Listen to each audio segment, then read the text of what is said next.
Hello, everybody, and welcome to the Classic Who Zone Dealt and the Bannermen. I just have to laugh. This is one of these streams where we're just gonna have a laugh. And by the way, I've actually been efficient this week. I sent out the emails a little bit early, so we've already got a couple of people already waiting. So I'll just better remind actually one or two that I've actually sent the emails. But other than that, yeah, I'm on the ball this week, on the ball. Yeah, I've sent out the emails. Right, we might as well, hold on, I'll just check the private chat because I see it is going there. Just remember, I still haven't watched The Mandalorian. Charles a bit under the weather, so we couldn't watch it last night. So let's keep it to this episode and Classic Who if we can, if that's okay with you guys, until we watch it. I don't want any spoilers, like, because everybody is raving about it and I don't know why, because I've kept away. So please, if you don't mind, if you could just keep it to yourselves a little while longer. I know some of you are bursting to talk about it, but just give us try squeeze it in tonight anyway at some stage. See if she's up for it, but definitely have to watch it. Right. I did send you an email, John. Sent it about 20 to 6, I think it was, when I sent out all the emails. 20 to 7, sorry. 20 to 6. Right, let's start bringing on our guests, because that's what we're here for. We're here to do a watch along, aren't we? So, hold on, I have to send a little message first.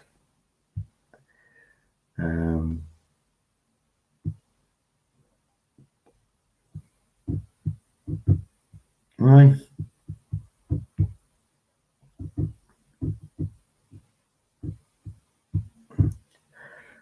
Yeah, I'll send it there, and then I'll just send it on Messenger as well, just in case he hasn't got the email yet.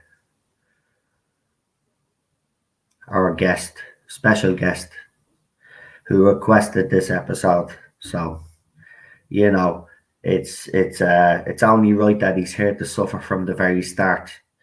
So, you know, I'm texting him there now to make sure he's here for this, so we don't have to suffer this alone. We'll all need counselling after this one. Seriously. Right, where's his bloody name now? Oh, there you go. Okay, he's replied back to me. Right. John, I'll send it again. I did. Everybody else has gotten theirs. So hold on. Maybe it's because your internet is a bit, as you said, you're having problems again. I'll send it again, no problem, but everybody else got their email. So unless it doesn't like you, which that's not nice to say, isn't it? No. There you go, John. Try that now. Sail away, email.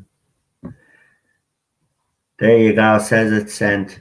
Right, I'm going to start bringing on my guests. Hello, everybody in the chat. I'll give you a shout out in a couple of minutes. Actually, no, I'll do that first. As soon as I bring on the guest, then I won't get a word in edgeways, will I? So we might as well do it now. Right, who have we got? Right, we got Stuart and Disaster Area. They've been waiting in the chat for a while. We got Sadako24. We got Retro Dicky. I got your message. I will sort out that Discord stuff. I just haven't gotten around to it yet, but I will. Alpha Omega, Real Super Doctor, Problem Being. You're probably wondering why I'm calling out people that are going to be on the panel. Well, it is nice to say hello to them, isn't it? Darren M, Retro Dicky, Charlotte is also there as well. Who else have we got? Myself. I'll say hello to myself. Daniel. I'm in a kind of a funny little kind of humor today. I don't know what it is, but I've actually woke up in great form, and I've just been in this little wicked little humor all day. Matthew Pounder, David Rayner is here, and Dave travels through time. If that's the real Dave travels through time, hello. We had someone impersonating you Friday, but don't worry, we got down to the bottom of that.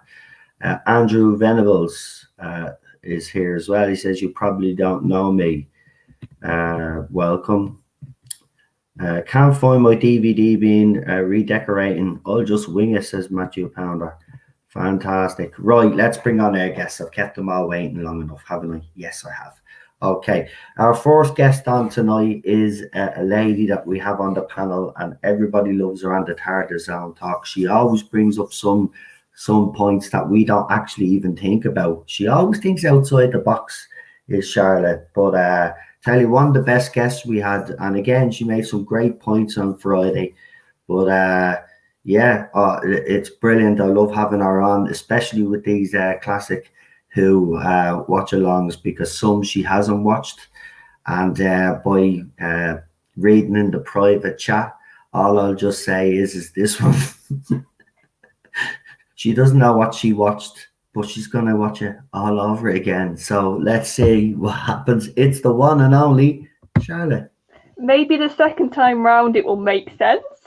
It might do. You never know, but it is one of them. This is going to be a fun stream.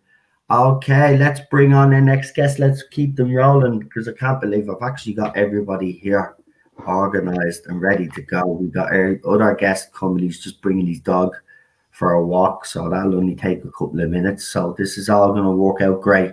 I plan on starting, right? We're 8 minutes in, right?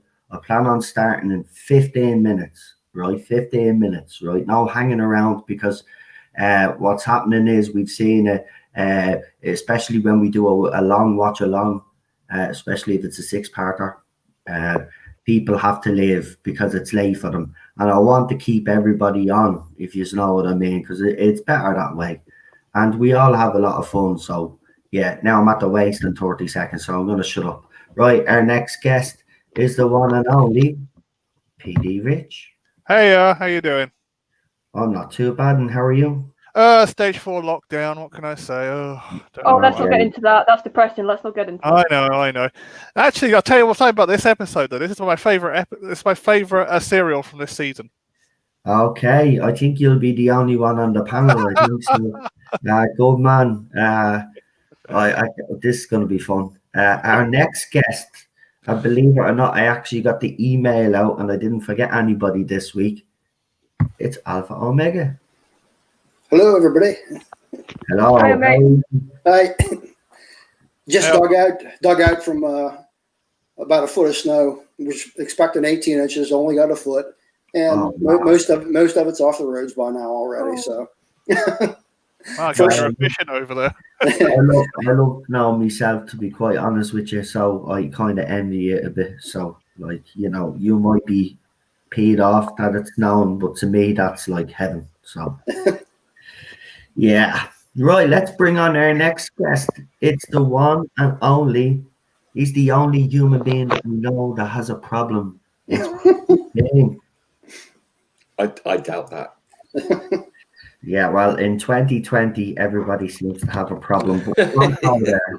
We will definitely not go there.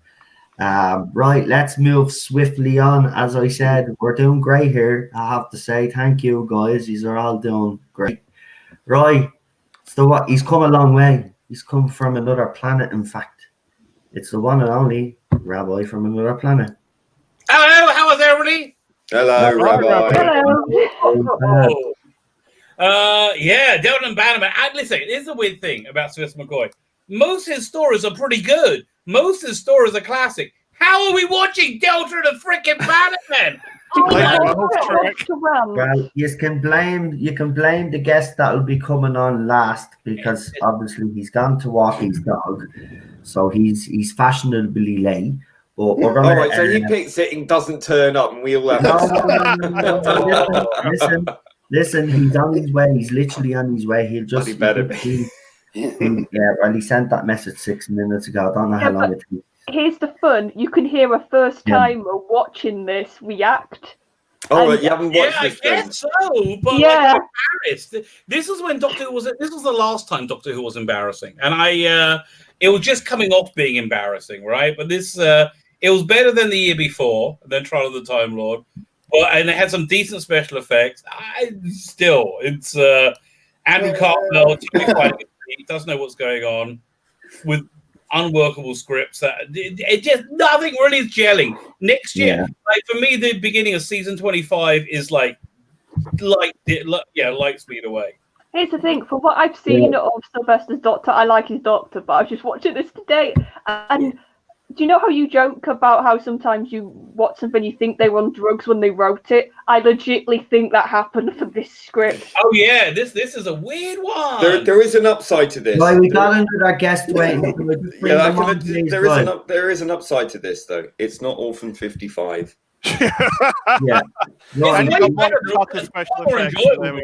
Right, guys, I need to bring on my next guest because then we have right. So just bear with me for a second because I have an internet problem, so I want to get them on as soon as.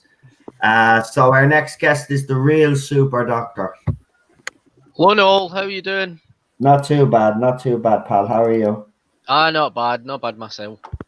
That's good. Right, we're just waiting on one more guest anyway, but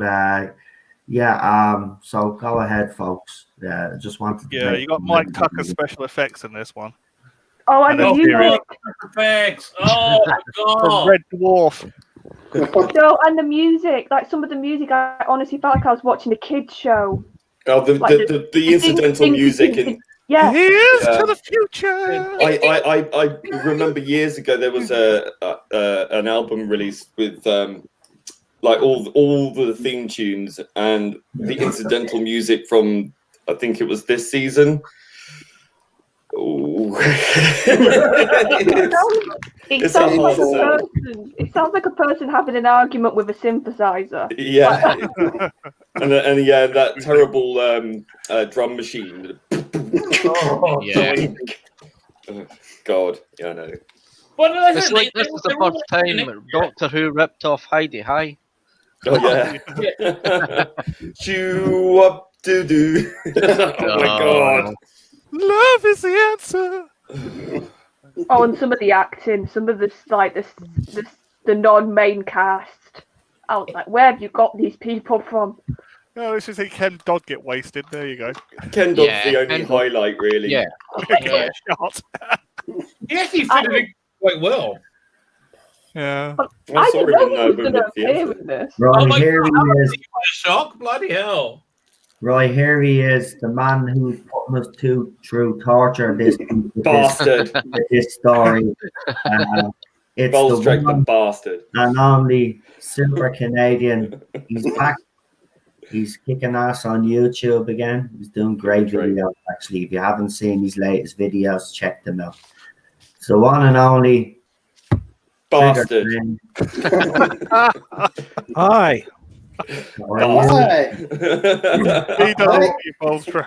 How is everyone? Are we looking forward to Thank you. Yeah, it's one of my favorites from the series. I'm joining the Twitter hate mob. Actually loves this one. Actually, PD Rich, I think, is the only one on this panel that actually loves this story. Wait, who likes it? I do. How? I don't know. It's just this one in Paradise Towers is the only decent one in the series.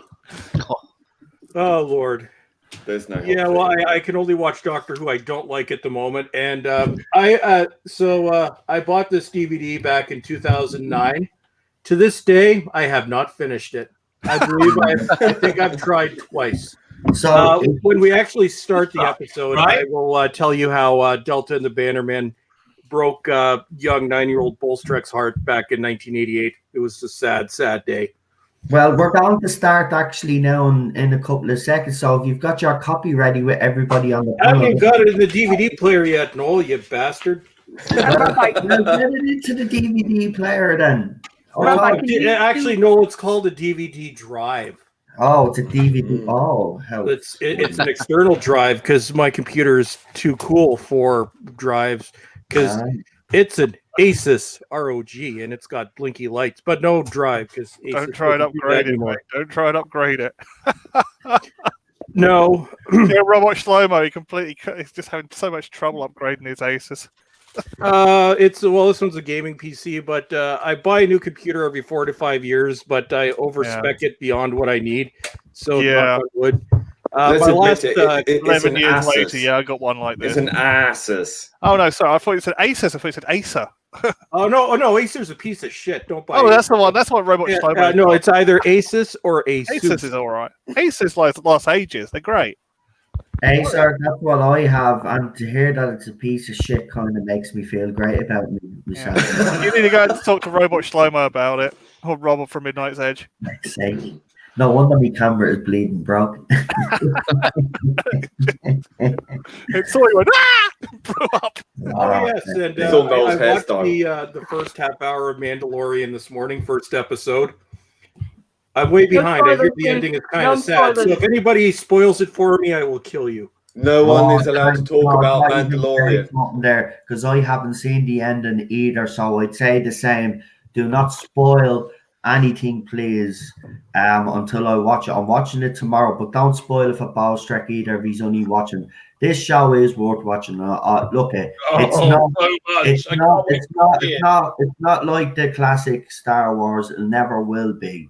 But if you look at what Disney has produced, right, Rogue One and Mandalorian are probably the only two decent things that they've ever done.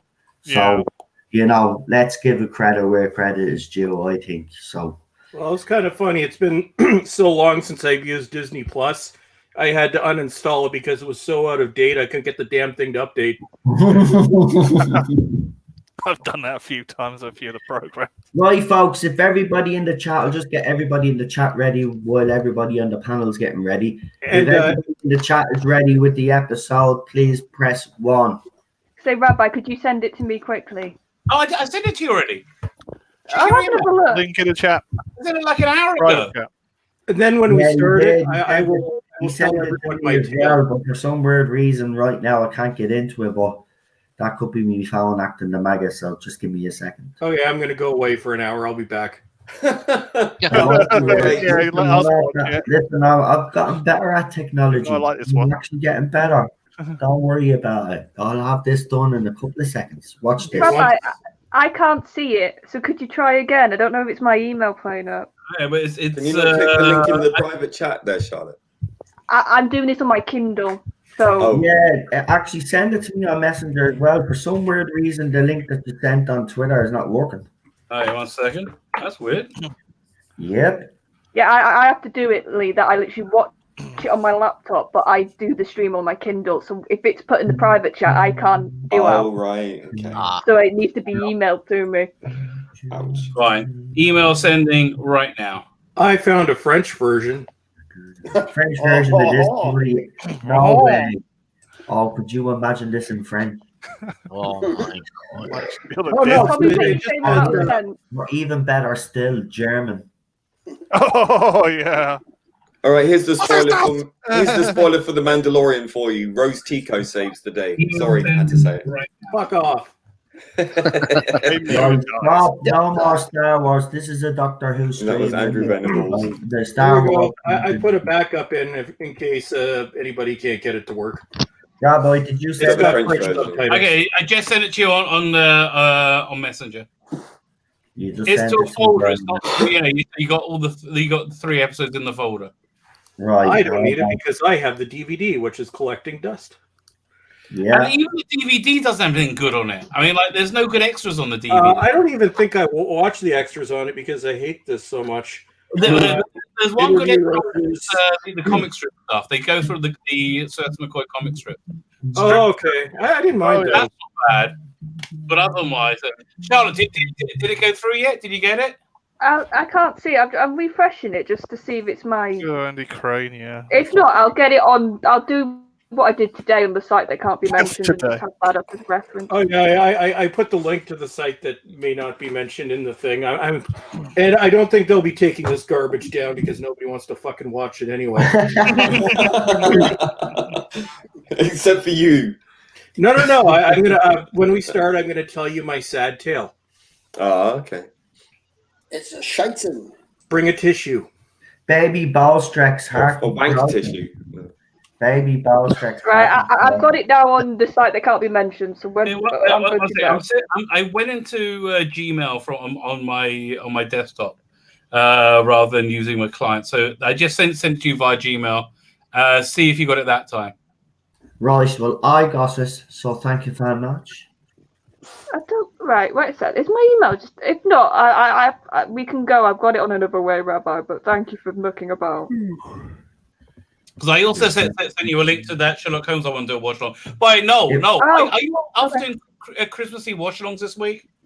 I don't know, man, because myself and Cheryl have to do some Christmas shopping. We haven't even done our Christmas shopping yet. We have to go and pick up some kids' toys for the nieces and nephews and stuff.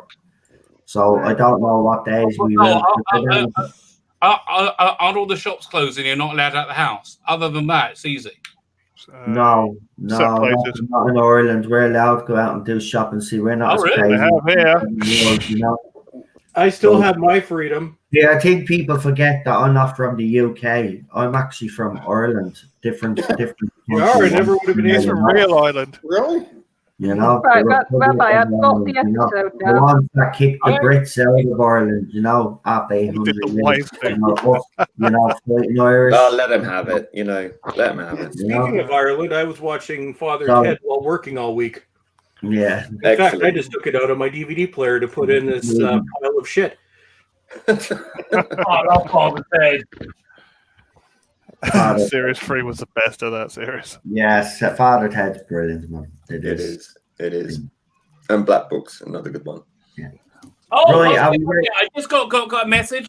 Darren M's reminded me to do something I've forgotten to do. I've forgotten to do it for like a week. So hey, can I do give away my giveaway? I was like, I meant to do it last week. 1 second. So the price is 1 second. The price for next week, by the way. Next price next week as it's a festive cheer. Don't put in the Bannermen DVD. For me, I find James Bond and Christmas very linked. So I got a little package. We got Quantum of Solace on Blu-ray, but also James Bond Legends on PS3. Damn.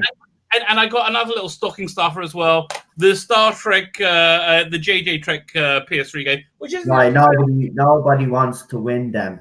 I want to get rid of them. And the winner of this week's prize is Stephanie Littlepage. Stephanie Little Whale. I can send you 2 in 1 because I have to send something to your husband. There you go, Stephanie. You've won Ghostbusters. Congratulations. Well done.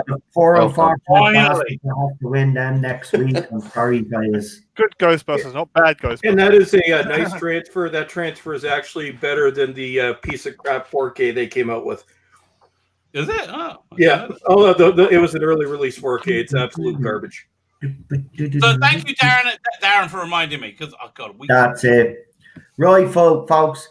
Are we all ready to go? Ready. Yep. As ready as we'll ever be, anyway. Right. Ballstreck, as you were the one that actually chose this disaster of a story and making us suffer, you can have the honors of actually doing the countdown this week. Cool. I will do that, and then as we watch the credits, I will go into my sad story. Okay. I hate you. Because it will fit this perfectly. I love you, man. Hey, damn, my sock pop filter is coming off. Fucking goddamn. Not my doctor. I hate Ballstreck. I want it on record. Okay. 5, you love me. 4, you love me. 3, you love me. 2, you love me. 1, you love me. Fuck off. Okay, so let's go back in time to February 1998. It's a young, happy, naive Ballstreck with a bowl cut. So Ballstreck was a Doctor Who fan at the time. And the previous summer, Bolstrek had watched Trial of a Time Lord, which he liked very much. And he's like, oh, good, we get more Colin Baker. And so the channel that I watched Doctor Who on, which was TV Ontario out of Toronto, for some reason, either I missed the first two stories or it just didn't show them and started it with this pile of ass. But anyways, so I'm looking at TV Guide. I'm like, oh my God, Doctor Who is back. So I'm like, I'm all excited. I'm like, okay, we're going to pick up from where Trial of a Time Lord took off. And then we get this. So I'm like, what the fuck is this? Well, This so is far, horrible. it's not bad. So far, we've like with No, it's bad. Not It's bad. terrible Look at yet. the eyebrows. It's bad. So, this destroyed my love of Doctor Who. I hated it to this day. So this would be 30 Toy soldiers. I still hate it. Look at the damn costumes. Green toy soldiers. That guy has the original attack eyebrows.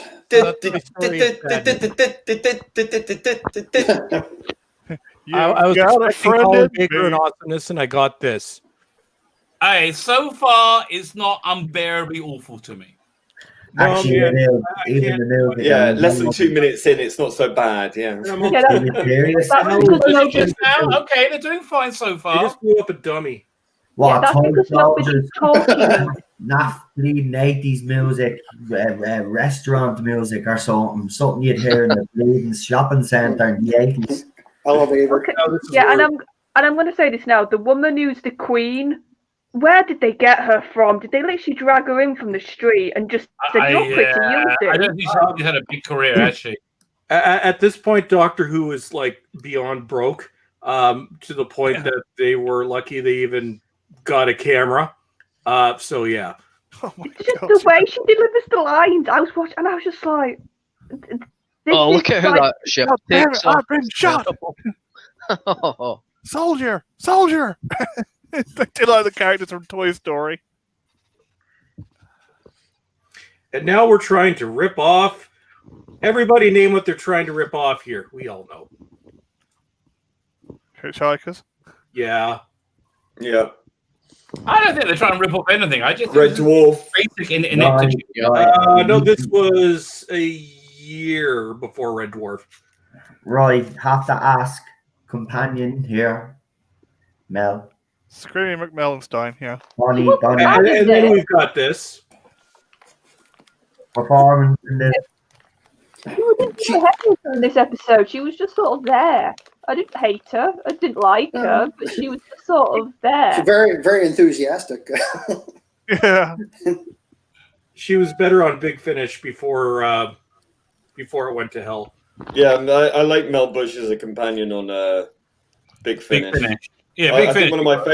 one of my favorites with her has to be the two doctor, not the two doctors, the one doctor. The one dot is a good one, yeah. Oh, yeah. That's a great story. It's a really funny one. Oh, it is Dodd. Like, I had no idea also he was in this episode, so when he popped up, I was like, what? What's going on? My dad loved Ken Dodd as when he was a kid, and I got to see him in with the Diddy Men at the Wimbledon Theatre as well. So that was quite good. See, I gotta propose something here. So, you know how when you're a kid, especially when we were watching Doctor Who, it was not cool to watch Doctor Who. Yeah. If there's one episode that you would not want your friends to catch you watching, it's this. This one. It's There actually. are worse episodes. There are worse episodes than this. I'm sorry. Oh well, Terrible yeah, worse they're all in episodes. season 24. TARDIS, but it's not the TARDIS. I actually think Time the Rani's worse than this. Yeah. Simon Ronnie Yeah. did crush me as a kid. At least I it's got the think Ronnie in Paradise it. Towers is the worst. The Ronnie, the Doctor's wanking. Oh, Oh, and Rabbi, who's got the worst American accents? These two or Big Finish Minute in Hell? But You've got these the are worst- really These These are real Really? Americans. These are famous people. I thought Video they in were Hell British is people. actually No, these are famous. These used to be. These were famous from America from like the 40s or 50s or I something. thought they were British actors trying to be No, American. no, there was a coup getting them. Apparently. Oh my god. Charlotte. They're just badly directed. yeah. I honestly thought, I was like, oh, they've even got people with bad American accents. That's bad if they are actually American. I'll tell you why Minuet in Hell sounds so ridiculous. Because the actors were actually Canadian. The Canadian accent is not an American accent, which is why it sounds so off. And then you have the British people trying to do it, and it makes it even worse. Which it's a good story, but the accents just ruin it. See, I like the little thing of them using it like a normal phone. Stubby K was It's an Alberinos. Oh no! I'm embarrassed right now. Like I'm actually you see now. I'm on board with this. It's kind of fun. I like the cat. This I'm enjoying. It's silly. It's fun. I can live with the blobby aliens. Oh, it is silly, but not. Rabbi and I will have to agree to disagree. Actually, Rabbi, you and I we need to go cancel each other on Twitter. Greatest show in the galaxy. I hate clowns, so I don't like that one. Actually, the McCoy era, you can separate literally down the middle. 6 episodes that are absolutely brilliant, and 6 stories that are just complete and utter shit. There is no in between with McCoy. It's either brilliant or fucking terrible. Yeah, that's it. Pretty much. Oh, Rabbi, I haven't got that movie you sent. So I don't know what's up with my email with you today. You might have to do it again. Yeah, I think like 3 emails, and am I in like spam? Maybe. I'll have a look now. Is there another email address I can send to you via? Hanukkah's over your spam now, Rabbi. Oh yeah, 2 of them have got into my junk, but not the Sherlock Holmes thing you sent me. You said. Well, no, the Sherlock Holmes is in there as well. It's in the same email. Oh, okay. Let me have a look quickly now. Then She's found them.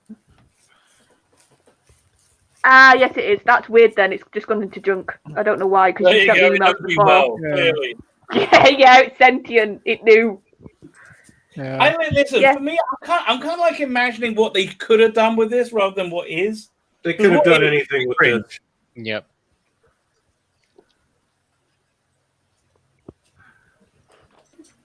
Yeah, the acting in Doctor Who wasn't that bad, but here it's just this is holy shit territory.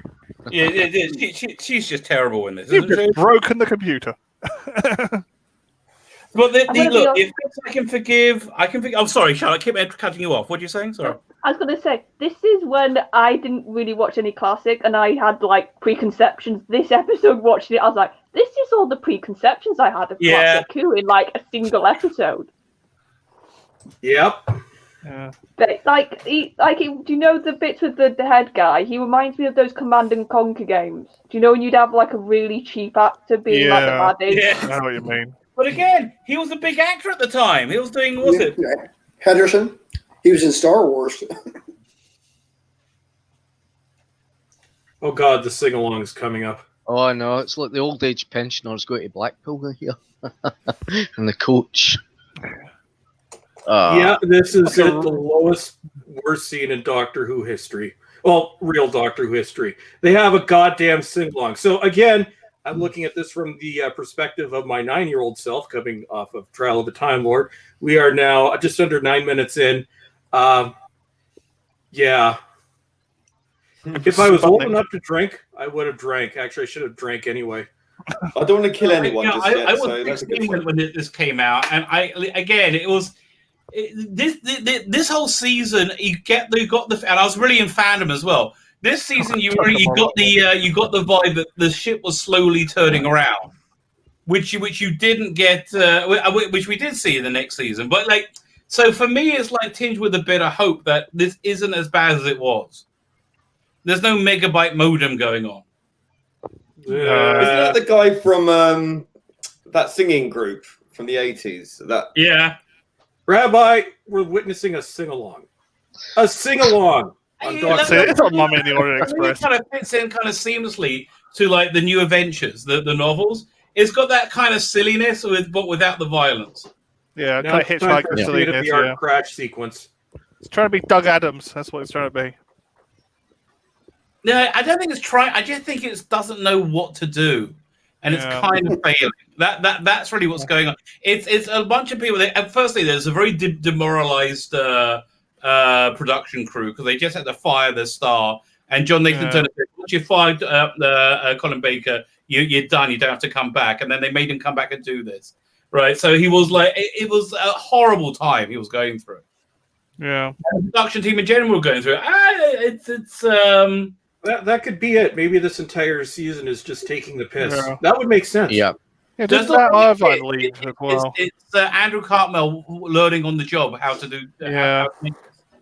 And you see by after 4 stories, we're into Remembrance of the Daleks, and he's worked out. Like check out these effects, man. Check out that. God, it's so bad. It's so embarrassing. I'm like, Yeah, the bus. The direction is embarrassing. It's all Malcolm Tucker is I want to put another thing in perspective, folks. While this was airing, it aired simultaneously with the first season of Star Trek: The Next Generation. So just think of that when you're that's what killed it. That In must the have end. not been That's good. true. Apparently, there's an actor from this who was actually in Minuet in Hell. Oh, why am I not surprised? Charlotte, well, the American guy, Stubby Morgan K, Deere. the vaudeville actor. Yeah. I watched. I was just like, oh, these two as well. But I know I feel a bit bad. I honestly thought they were just British people trying their hardest and failing. Oh, Yeah. Space Can is in the chat, and Rabbi, he likes it too. See, I don't like it. I just don't hate it. Yeah.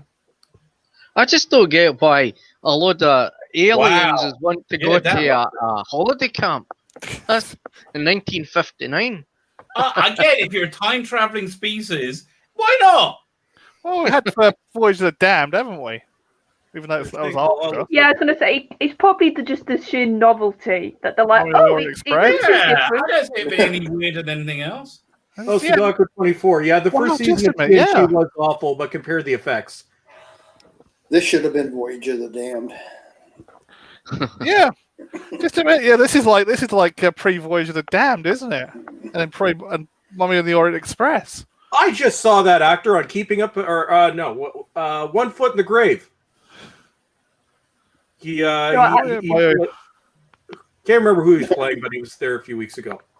No, I was going to say, I think it gets a bit more ridiculous when the Doctor and everybody else starts like saying really sciencey fiction stuff, and like nobody says to them, "What are you going on about?" Like when they're like, "Oh yes, here's the car, blah blah blah blah blah blah," and like the people who are from the 1960s Welsh, they just go, "All right then," and I'm like, he's See, just said something. I'm really convinced they could Full of they could take the script without many changes. Thus far, so there's been decades since I've seen this. I think they could take the script without many changes and do it, and it would be good. I just think it's the execution, and the script isn't terrible. The idea isn't terrible. You have this time-traveling blobby aliens that just want to have fun. We haven't seen that before. They're going to go to Disneyland on Earth. They end up in this holiday camp. And then you have this alien invasion going on. All this seems very Doctor Who-y to me. I mean, that guy's... yeah, because it was supposed to be Disneyland originally, wasn't it? Well, what? Wasn't it supposed to be Disneyland originally? They just couldn't do it. No, and the story is supposed to be Disneyland. They're supposed to go into. Yeah, They, that's it. Yeah. They could afford to film beyond the edge of the parking lot at the time. That's right. They're completely screwed. hasn't anybody noticed that she's in this weird hexagonal white outfit? Yeah, I'm listen, telling you, nobody noticed anything in this. I was just like, guys, like, and like the guy who falls in love with her within 5 minutes, I'm like, okay. Yeah, and then he wants the species cross. It starts ropey, it gets worse. So yeah, that is going to be Brian Hibbert then. That's Brian, not in this scene, but the singer from the Flying Pickets is in this. Oh right, yeah. And I think a bit of this is tone as well, because like you go from Heidi High to the Bannermen, and it's like, okay, I've gone from silly to murdering, like, really harsh villain. Yeah. And like I said, with the love story thrown in, and it's just like, whiplash a bit. I love the hotel that they had to rent for this. You can tell it's the cheapest 1-star piece of shit they could find. Yeah. Probably the set for Crossroads Motel. It's so funny though, because I'm on this Star Trek podcast when I'm with this Keith L, who's has this channel, Home Media Mindful. Good channel. I recommend it. And he's always very pro Star Trek Discovery because he just loves Star Trek so much, really, and he always looks at the good in it. So I feel kind of I sound like him talking about Star Trek Discovery, talking about this, because I'm like, I just love Doctor Who so much, and I just think the good in it. Dude, I like the Resident Evil movies. So, oh, by the way, the reboot of Resident Evil, they filmed a good portion of that about 5 minutes from where I live. Wow. I watched them. The sets look pretty cool. Somewhere I got pictures. He's in a lot of trouble, isn't he, old W.S. Anderson? Now there's a potential companion here. This woman Ray is the companion that didn't happen. They knew Mel was leaving. Yeah, it should have happened. She's so better. She's so much better. There would have been a good combination behind well, Sophie Aldred got cast for this role initially because she could ride a bike. Yeah.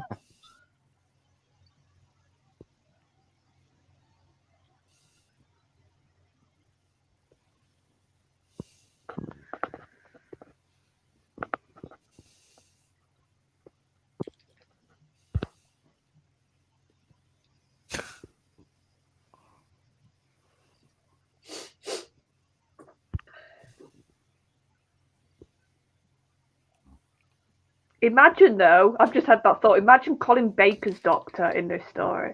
Oh, that would be worse. Yeah, you need to be a red coat or a green coat or a blue coat or a yellow coat. I'm thinking called the clown, wouldn't they? Sixth Doctor, it might work better. Oh, the entertainment's arrived. Looking at Colin's jacket. I'm not a clown.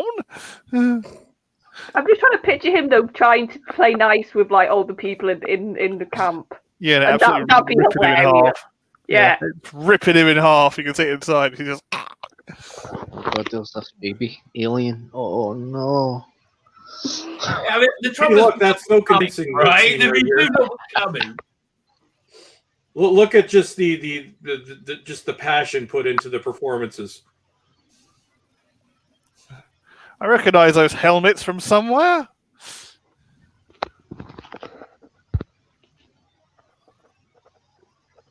I wonder if they had trouble getting his eyebrows to go back to normal after that. Yeah. Yeah, what was the name of that show he was in? That was huge at the time. Bannermen, was it? He was in this like cop show, and it was like one of the biggest shows of them. I'm going to try and find it. Bye bye, Terry Tulskig.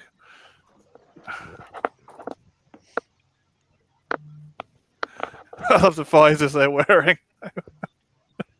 Oh yeah. It does a stupid thing with the apple. Oh. Yeah. I didn't mind that. That came across a bit doctory to me. Yeah, kind of eccentric. Yeah, like I Alien. said, little things like that. I actually, like I said, I can understand why some people don't like Sylvester's Doctor, but I can see a lot of merit in his Doctor.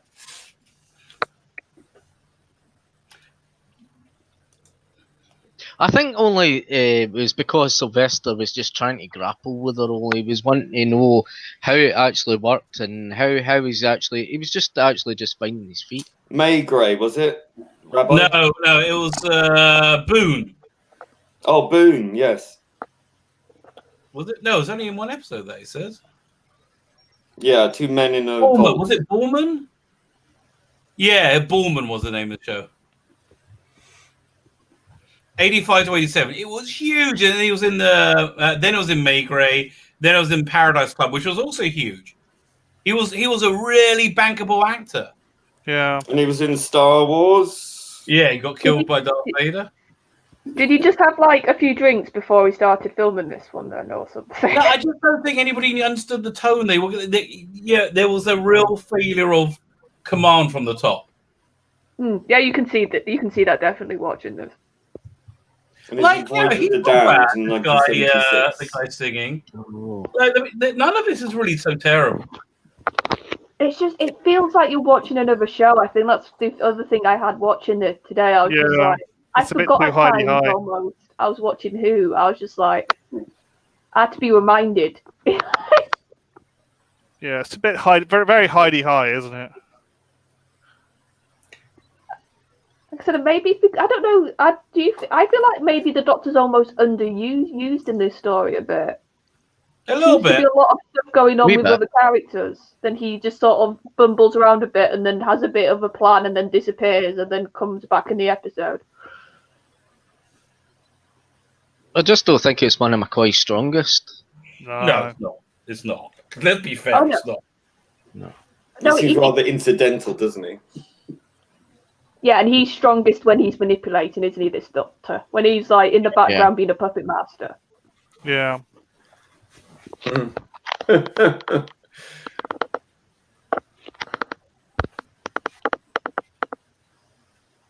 I do like it when McCoy's Doctor becomes more darker. I don't like this version of the Doctor. Yes, Rabbi, you're right. It's Ron Henderson, isn't it? Don Yeah. Henderson. Don Yeah, he was Henderson, in yeah. Red Dwarf. He was the rogue simulant in Beyond the Joke. Right. But yeah, You can have the mechanics. in the late 80s, he was huge. Kept having Yeah. it in. Yeah, I remember that one. That was another one that Mike Tucker did the special effects for. Mhm. The last one they did, actually. And Yeah, they got they- kicked off afterwards. They had a bit more money for that. Yeah, they got. Yeah, you can kind of see the way that his department kind of evolved. They got better and better and better, Right. and suddenly they got. Yeah, and Series 7 was the last one. Red Dwarf was the last thing they did. Sci-fi wise. Okay, I think Sylvester McCoy's been fine this episode. I haven't seen anything from him that I go, oh, that's terrible. That's why I think I like this one, because Sylvester was more like the Doctor. There. And listen, I can forgive like that's been really like hated at the BBC and undervalued and underbudgeted and wants to die doing a ropey story much more than the crown jewel in the BBC crown. Doing like Orphan 55. Yeah. There he is from the Flying Pickets. There you go. Just imagine Colin doing Brian this. Hibbard. Oh, do stop crying, woman. That's what I mean. I just had the image in my head. I was like, that would probably be entertaining for the wrong I have to reasons. send you the Marion Conspiracy. I might even gift it from you. Big Finish. That's what Oh, Colin no, Baker. Yeah, sorry. I said it's free. I can listen to it. It's on Spotify. All right, because that's the one with Colin Baker. It's still very Colin Baker, but you get to that compassion part where he And wants that looked like a mobile phone, didn't it? It's a brick. That Uzi thing's actually a water pistol. You can see the bottom's been taken out. See the pipe in it. Heck of a sideburns, man. And not the screaming. God. Oh no, it's the ghoulies. Yeah. This looks like the alien baby from V, doesn't it? Yeah. Yeah. That's her one talent. She had to scream. Oh god, yeah, she actually screamed in the same key as the theme tune. Scream. Yeah, that was intro. good. That was impressive. I like that.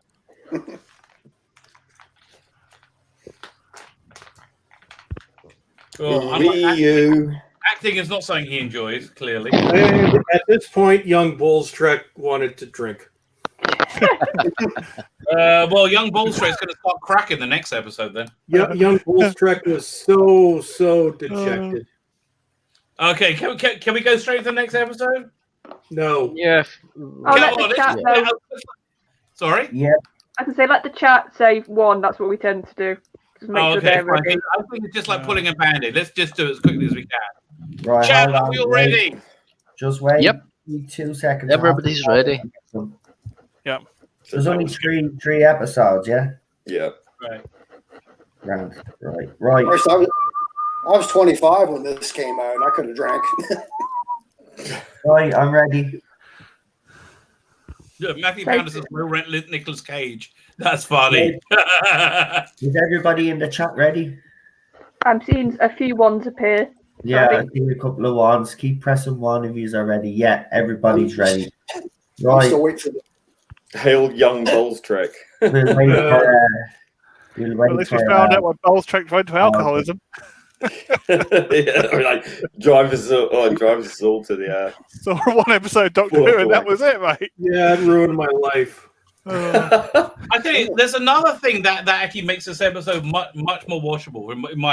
Just for me, because it's like, this came out when I was 16, and it's just when I discovered girls, and so that part of my life is pretty damn good, right? So I was I was kind of happy, and then in between going to the pub and doing stuff, I watched this. It was my geeky thing I did. It was fine.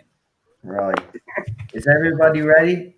No. I think we're ready in the chat by the looks of it. Yeah, ready when you are. Ready. Okay.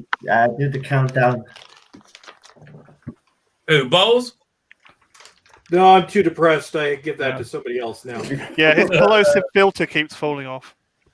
Okay.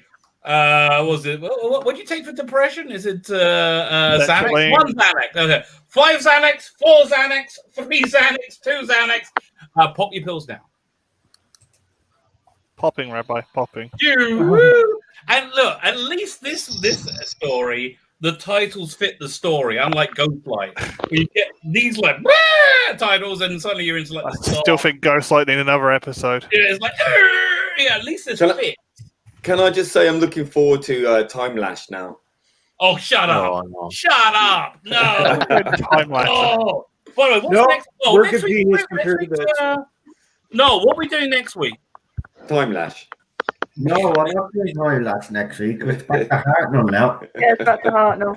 Oh, wait. Can I make a pitch as it's the 26th? We could do Horns of Nyman, which is very panto-y. Could do Nyman, actually. I don't think I can do Time Lash. Should do the Feast of Stevens. Oh, come on, Radar. I'd love to if I had it. Blimey, this is a big recap. Shoot with my water pistol, yeah. Shoot with my water pistol. Got no magazine in it, though, so it won't work. Yeah, an extra from EastEnders just wanders in on set. And it's... How about the War Machines? Rather inconvenient sneeze. Yeah. 23 Sound like you're sniffing crack. Yeah, right. Because you sniff crack. Snorting the old crack. Oh, no. Not the scream again, not the scream again, not the scream again. Yep. Oh, God. He's sniffing the white powder. And also it's the hands as well. She doesn't just scream, she goes... And the anus mouth. Well, everyone else looks like turds without their perception filters. I'm going to soak you in water. Oh dear, I left the magazine out. This is a big recap. They must have really padded this out. Yeah, I think there was a couple of minutes short, I think, so this massive recap. So you're telling me the stuff they added in and it still didn't fit the time? Oh, he didn't last long, did he? Wow. I can't remember that. He smoked like crack.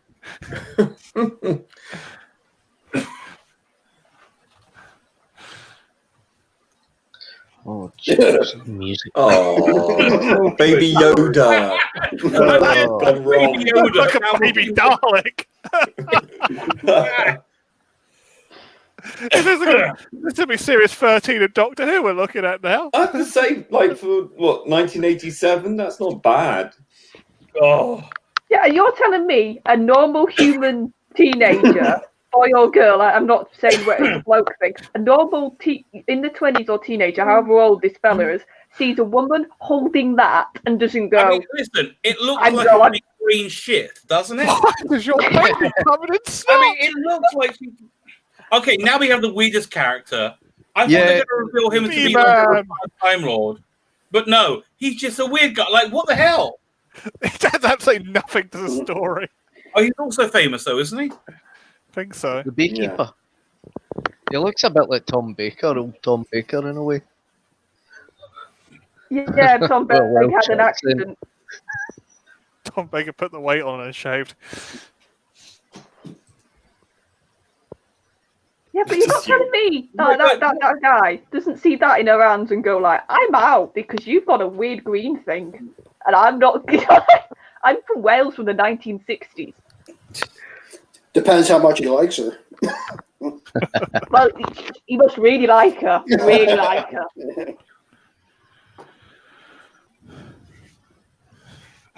I shall do something weird.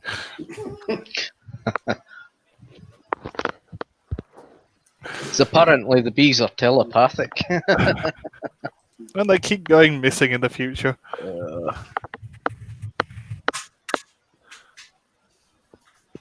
Russell T Davis got ideas just by getting stoned and watching this. Probably. Voyager down! Bees going missing! Planet of the Dead If this is character was a the retired idea of Time Lord the or traveling something. bus. Oh my god, that's bad. Oh, that baby. It went from looking like a green pile of snot to looking like Oh my god, that's so bad. it's like the opposite of Baby Yoda. But you know what's bad? So cringe. Who You directed know what's it? bad? Somebody had to agree for their baby to be covered in green stuff. Oh, I'm cutting that. Poor baby. Somebody had to agree. Somebody, yeah, take my baby and do that. I to ain't it, seen please. no baby snot balls before. And Mel's just sleeping through it. Okay. First episode, I was okay. I was like, hey, now we're in what the hell? What? It's a laundry store. No, that's an English word. It means they store laundry in there. They rather than sell it. Storeroom. We use it for storeroom. We call it a laundry mat. Yeah, you call it laundromat, don't you? No, laundry mat is a place where you go and clean your clothes. Yeah, This is where just towels. this is the linen closet. That's I it, call it a that's the word. closet. Now, what's her name? Ray? I don't know. I just know I like her.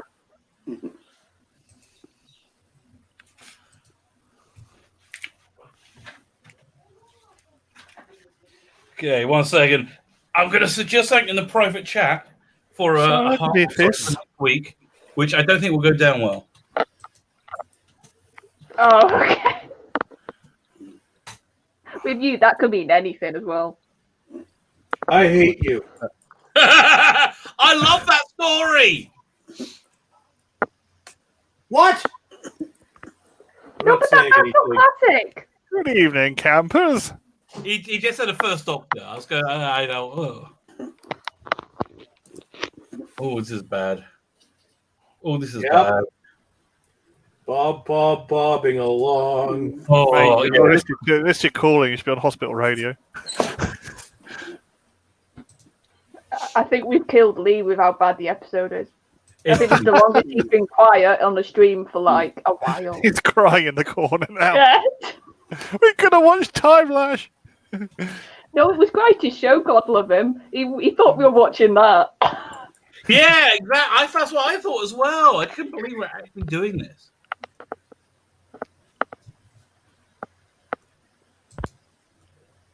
I'm glad she didn't get the job as a companion.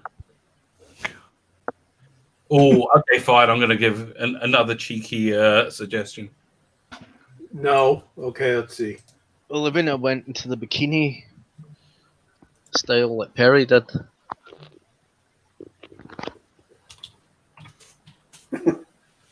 Oh, God. Well, it gets worse, Super John. We've got a picnic in a minute.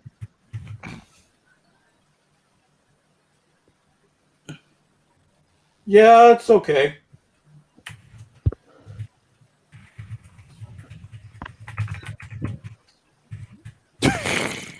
I think you're speaking crap.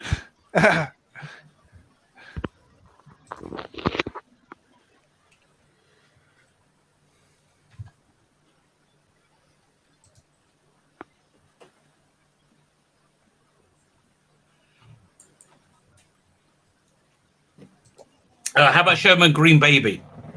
Oh, dear. There you go. Show the baby. There you go. That's no baby. That's a giant green. Oh, it's Richard Davis. Like, God, it was in Zulu. My God.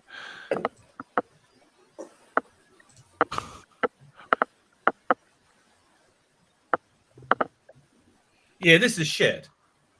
Okay, I can't argue. This is shit. When you Although said that, I was like, I oh, like come on. Eagle.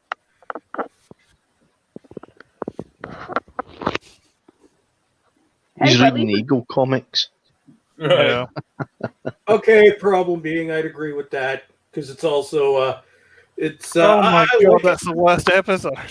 but it's often called shitey shite. I always call that one of the bum shiters.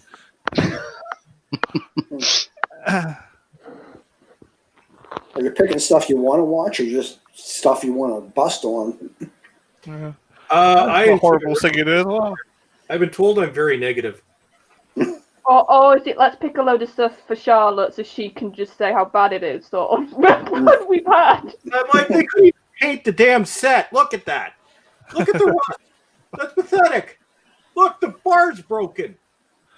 No, it's just an old. It was deserted, was it? A desert holiday camp. It's been abandoned. It was It's the old abandoned, yeah. Crossroads motel set. It's rusty as hell and overgrown, isn't it? It's terrible. Noel, if you go with Lee's choice, I will come. They could have painted it. I will not do any episodes that I like or love, but that one's kind of meh, so okay. If you play it, he will My come. choice is better, though.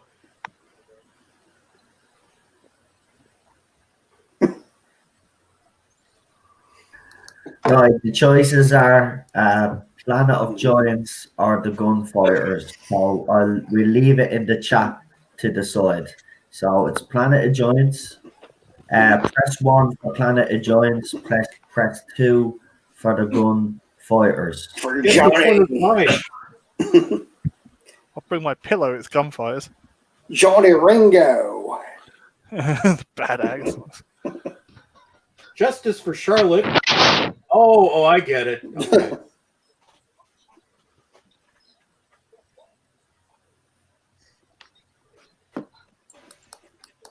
Remember, we do gunfights with that horrible song, haven't we?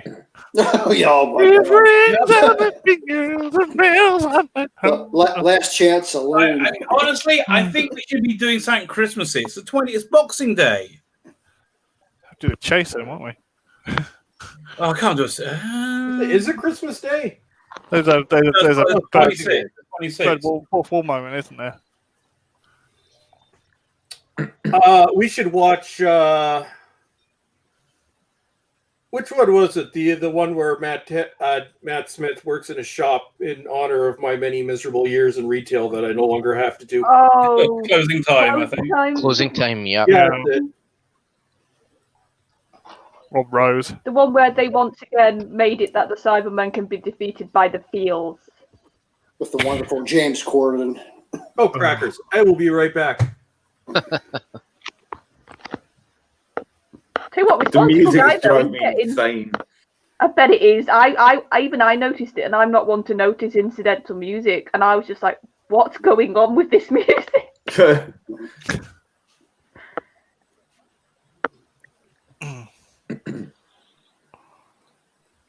It's a lot of Kool-Aid. You know what, Mel? I look like a giant turd if I wasn't for the perception filter.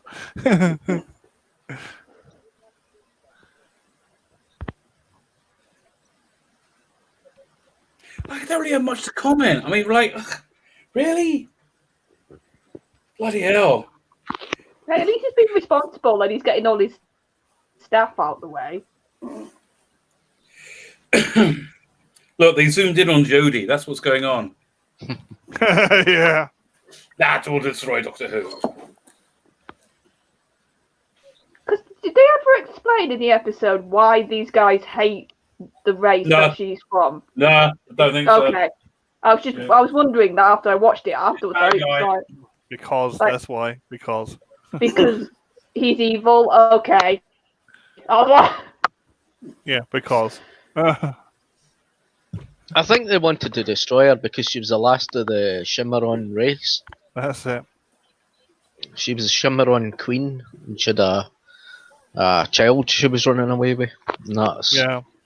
yeah, I understood like they're evil, but I was like, you seem to really hate this woman. Like, really hate her race and her. Like, could be nice if we had 2 lines of dialogue just to tell me why. Yeah. Wouldn't even have to be a good reason, just something. Do you know?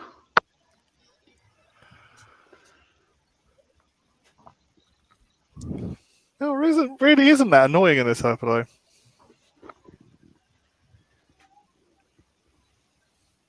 This makes me laugh in a minute when she says about the gate. Yeah, you can't go any further, love. It's not like you can move it. It's not like it's a gate and you can do that physically.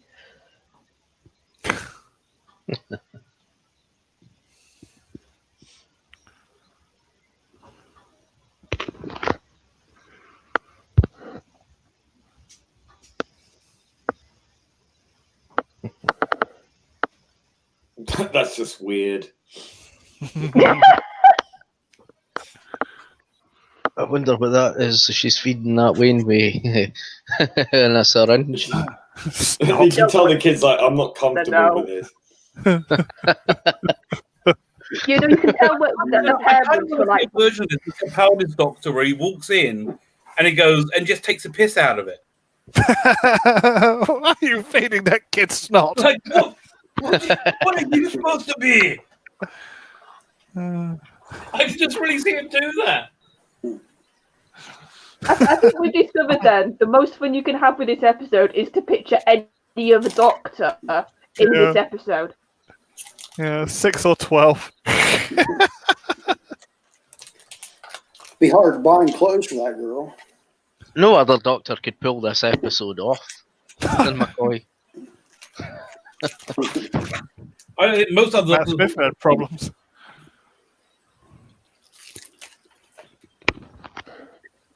Oh god! Oh, just it's so many bad elements coming together. It really is like bad special effects, bad acting, bad script, like bad direction. Well, you liked it, Like, right? no, Yeah. I'm back. Did we select bad. something? I think Bubbles Trexways has opened her eyes to how bad it really is. It's so bad. Wait, what? You made us realise how bad this episode is. It's terrible. Told you. Oh my god. It was one of the better episodes of the season. So how are you holding up, PD? Because you said you liked this. Are you still thinking that? We've broken I Rabbi. believe. I remember this being my arc when I watched it as well. Going, first episode, oh, okay, it could be good. Who knows? And then second episode, oh my god, just coming off Paradise House, which was freaking awful. Okay, absolute. Oh my god. So then by the time you get around to Dragonfire, and you're just Dragonfire is like the best thing ever that year. And it ends with that good special effect. See, all the years that I've been saying that this was the worst thing to rear its head until recent times, I wasn't lying. But no, there's also terror. I mean, like we got to. I know Time the Rani I thought was awful. I thought Paradise House was worse than this. Yeah, this is really bad. It's really bad. Oh man, we're having fun taking the mix. I guess so. What? That she's talking about her career at this point. I made the arrangement. I better stick to it. I can't quit. I really want to. I want to quit, but can't really. Killing me, this thing. Oh look, there's 6 light bulbs. That must be a spaceship. You see, now I got it. It was all. Turn the disco lights on. And they're dead. What? Did you just? They're all dead?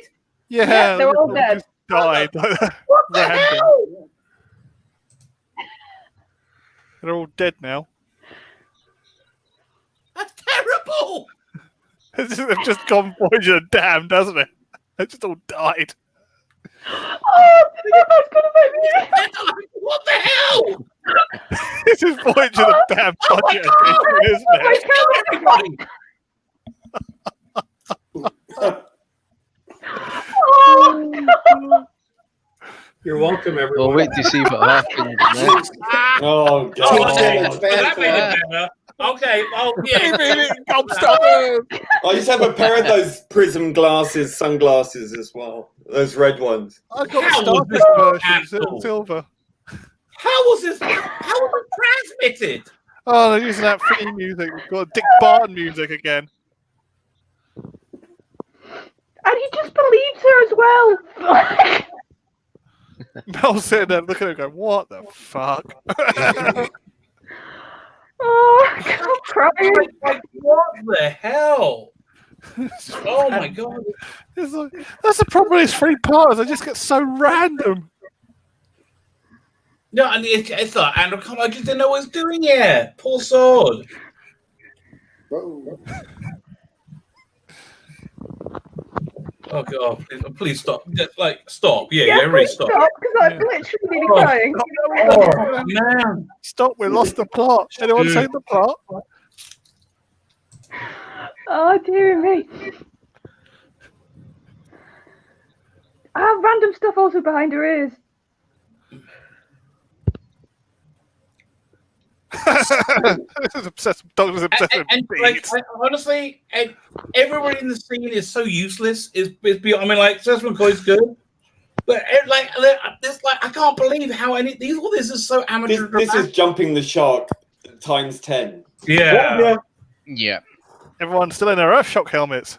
Everyone's Are you got all the glad I Earthshock came logo on back? it. Is everybody glad I've returned? Oh, So happy. you're pure evil, sir. You're pure evil. And yes, Daniel, you'll have to give me therapy on Tuesday. Oh, look, that's We're gonna do Orphan 55 next. no, Oh, no, no, that's not happening. Not cut news, real news stuff. No, I'm not doing it. I'm not going to. During that bit in Apocalypse Now, my favorite bit in Apocalypse Now is during the helicopter battle. And at one point, like, it's mayhem's going, right? And the helicopter, like, lands and the soldiers start getting out. And there's one kid's going, I'm not going! And they have to yank him off. That's me with Awesome 55. It's not happening, okay? Look how he's eating that lump of meat. I'm getting hungry. And look at how bad they tie them up. Like, literally, you could just, like, shimmy a bit and you'd get out those ropes. Yeah. Where did they get that meat from? God. It's probably not real. It's probably actually just a lump of latex painted.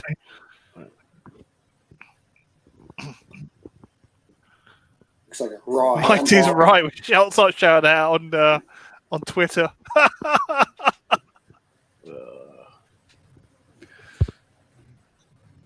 But okay, he delivered that line with conviction. Fine. But bloody hell. I disagree. I like Sylvester overall, but I think one of the things about him, I don't think he delivers outrage or anger very well. I think it depends how he does it. If he does it in, like, a spitting sort of fashion, like he's that angry, it works. But if it's, like, just angry in general, it doesn't work. I agree with him. If he's literally, like I said, rolling and spitting and almost doing that, it works. But I mean, for me, the unlimited rice pudding like speech is Yeah. angry, and I bought it, right? That was good because it was shouting at Davros, and Davros is a megalomaniac. Although, okay, listen. Favorite McCoy speech is when he talks the guards into not shooting him when in what's it Happiness Patrol, like that little extra scene they add in. That's freaking awesome. Oh, the gun scene. Yeah, why are we watching Happiness Patrol, mother? I love Really? the way that they just untie the prisoners because he said. Yeah, I don't. we need some special effects patrols, I call it. The problem, it gets more stupid. He does the line of, "Oh, this hasn't worked, has it?" But they still let him go on the bike, even though he's literally just said, "Oh, you've not listened to me, have you?" Oh. Okay. Okay. This is why this is an honest valuation. Okay, how am I going to word this? Be nice. If to get a blowjob, I would have to watch this episode. I wouldn't watch the episode, right? This is and I really like blowjobs. Okay, just want to be clear. So, you know, I really like that. And if I had to watch this episode to get that, I mean, throw in a good brownie, I maybe. Okay, I don't know. I have to think it. The don't look like, yeah. Set It's the bar. really Nate. bad. Oh god. How's it going down with you guys? Okay, so this is as far as I have ever made it on this DVD set. We gotta I go. have never made we it gotta as far go. as Let's episode go 3. to number 3, baby. It's happening. Wait for the chat. Wait for the chat. We have to wait for the chat. Let them say 1, and then we'll go. I'm sure God. they're all as ready as can Come on, be. guys. Just get this Yeah, over with. Did he finish the blowjob story? I'll do the countdown this time. Oh man. That is random, Chris. Your name on it. The thumbnail I have while I'm waiting for this piece of shit to start. I'm going to show it to you. I'm like, oh, my Right, they're ready. Let's go. Like, even that thumbnail sucks ass. Really? Oh, Yeah, it does. brother. Oh, really? God, heaven, what are you doing? Oilano Yamadin, Oilano Yamadahoho. My sugar. That's the whole thing you say at Jewish funerals, right? When you're being like rabbiing. Oh, like do this to me. Why? Ask me how I've suffered. I've suffered. Why have I suffered so much? Why? Don't ask. Oh. I was not Shall we even go? starting up. I got to Let's do this. Even my app's formatting it out, right? Look at that. Don't tell me about suffering. Don't talk to me about life. Yeah, that's the one. Life, oi. Oi. Marvin the Parrot. Tell me about life. Shock horror. Calm down. Man, oh man. What are you doing? All right, looks like the chat's ready. Okay, we ready? Yes. Yep. I count down to sanity leaving. Okay, am I doing it? Sanity leaving on platform. No, I think Rolls Trekker's on this one. I got one. Again, it looks like Apocalypse Now, right? Fantastic movie. There is a moment where they go past the Vietnam border. If you've seen the movie, you know, where you can see the whole movie is them like adrift into insanity. But that's the point where they drift into insanity, where they're past the Vietnam border and they're going up and there's just weird stuff's going on, right? That's episode 3. That's episode 3. So as I say that, as I count down, that's where we're headed to, baby. No one gets out alive. 5, 4, 3, 2, 1. Oh, God. Oh, God. No, you've already had me turn my camera off once. So that's probably going to happen again with you lot. And I'll just break down laughing again. Here I am, brain the size of a planet, and they asked me to watch this, says Darren M. Oy vey.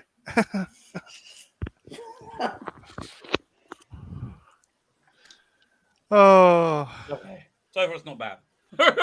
Well, I did used to think it was one of the best episodes of the series season. Well, I think you're probably right. Even though Dragonfire's got the most stupidest cliffhanger ever, where he actually hangs off a cliff. I know, with his umbrella. It's a bit sad. A bit sad. Why? Is it sad that that's literally the only image? It's a 23-minute show. It's about a 3-minute. We got 3 minutes of this shit again. Really? Yeah. Meat. Back to the raw meat. Meat. Meat. At the most inappropriate cliffhanger of all time. They don't like each other. He's a bad guy, and they're going to kill them. Yeah, and then he just lets them go off on the bike. Right. Well, he's a doctor. This fucking music. They're going to start using Dick Barton theme again. Oh. I mean, like, he said, so Wobatide, like, what's his threat?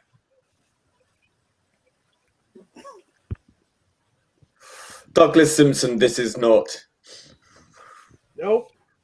Nope. No, this is Chris Clow, I think. No, you didn't. Or you just made a tit of yourself. You didn't go too far. But I'll just walk and just... Yeah, okay. How much going? Even though you've all got guns, you know you guys have guns and you could shoot.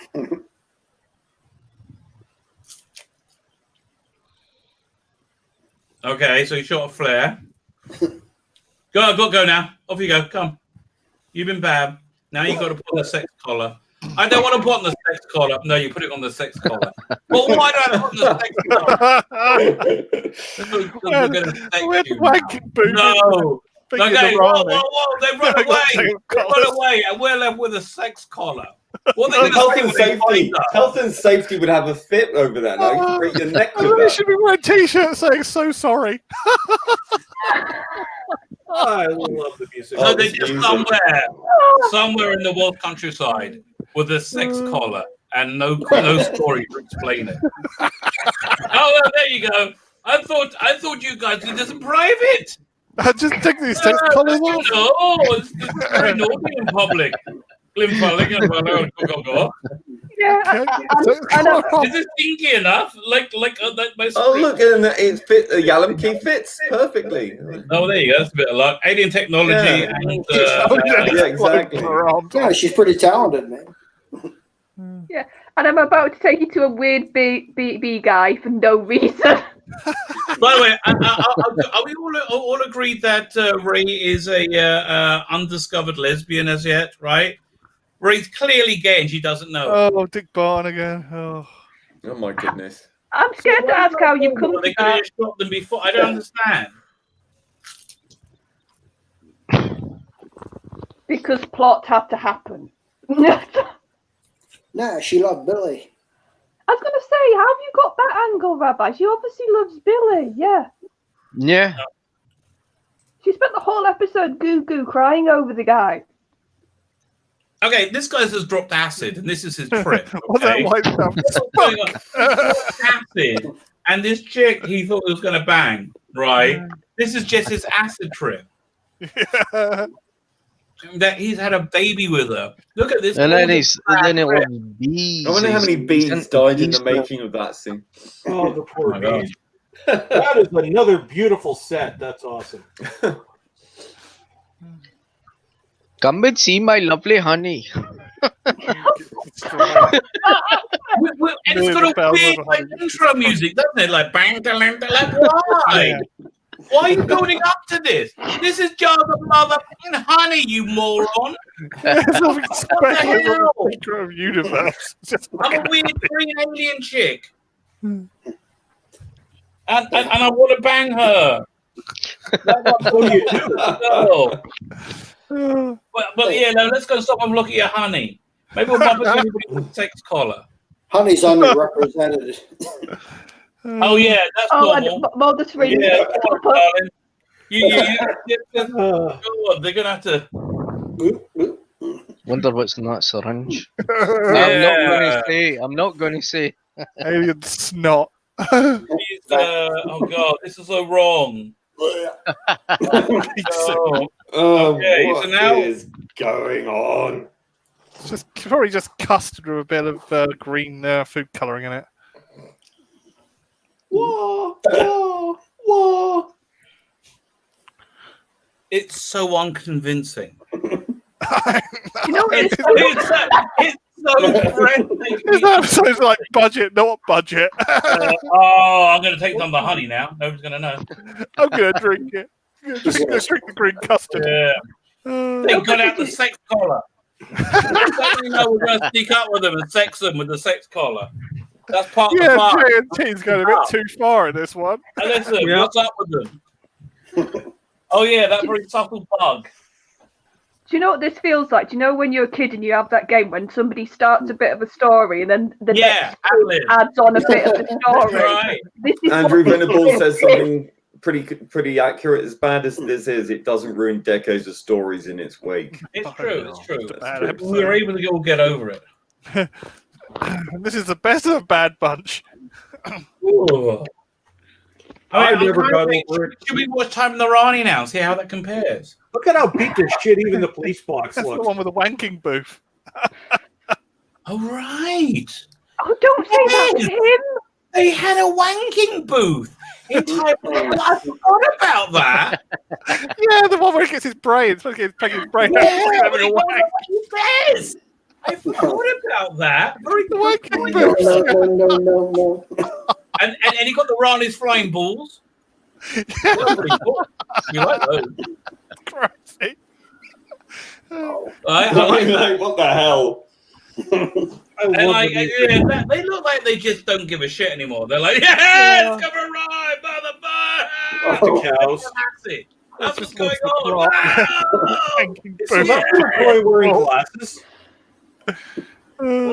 He's wearing glasses. Hours of them driving around the countryside. This is like Country File, but more boring.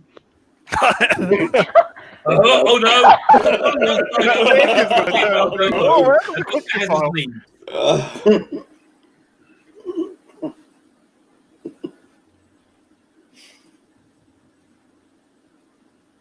Well, yeah, because you're in England, mate. Or Wales.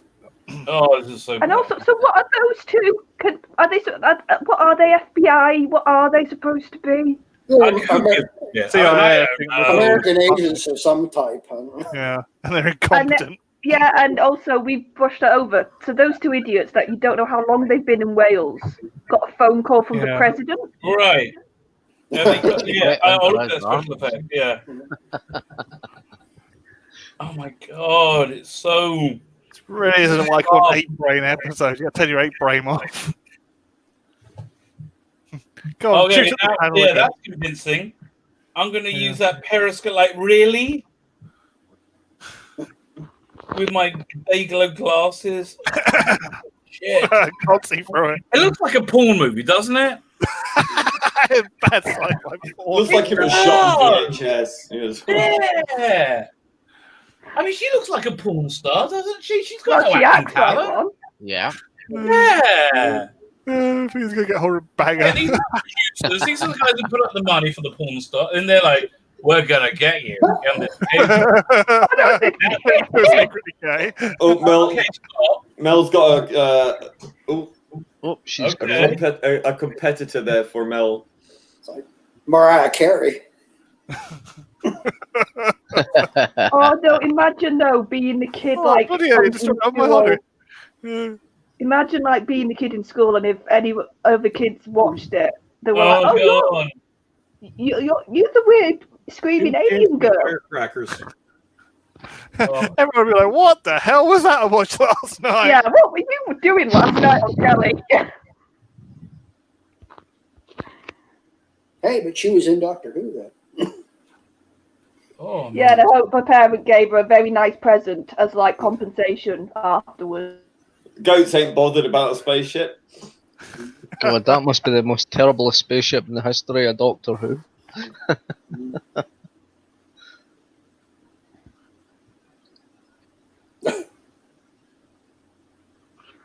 This literally is the most low effort episode of Doctor Who ever made.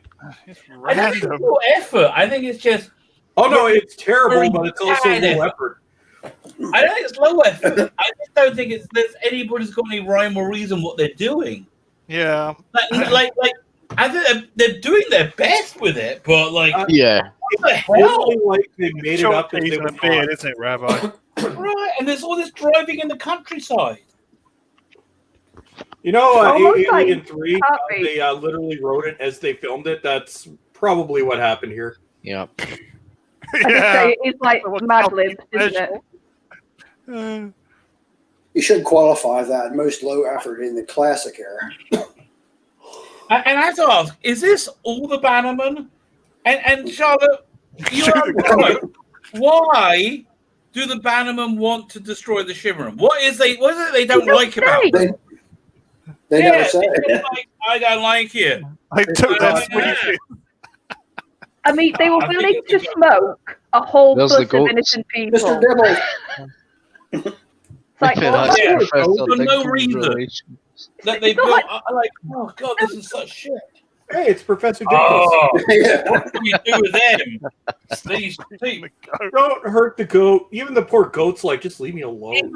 So it's like, yeah, listen, if you're just going to take me, go ahead. Is that Mr. Dinkles? Dinkles. No, Professor Dinkles did not subject himself to this. Well, it must have been Mr. Dinkles in the 80s before, like, got his doctorate. No, he was doing too much coke back then. Goat and coke. Hey, only one of his eyebrows is up now. Man, even the makeup people aren't trying. Oh man. Oh. I can so tell you two are madly in love. I can so tell it just by the So way. it's yeah. They actually they need to make a there soundtrack in only the version of original. this. Isolated music score. That would be awesome. What to torture people with? Yeah.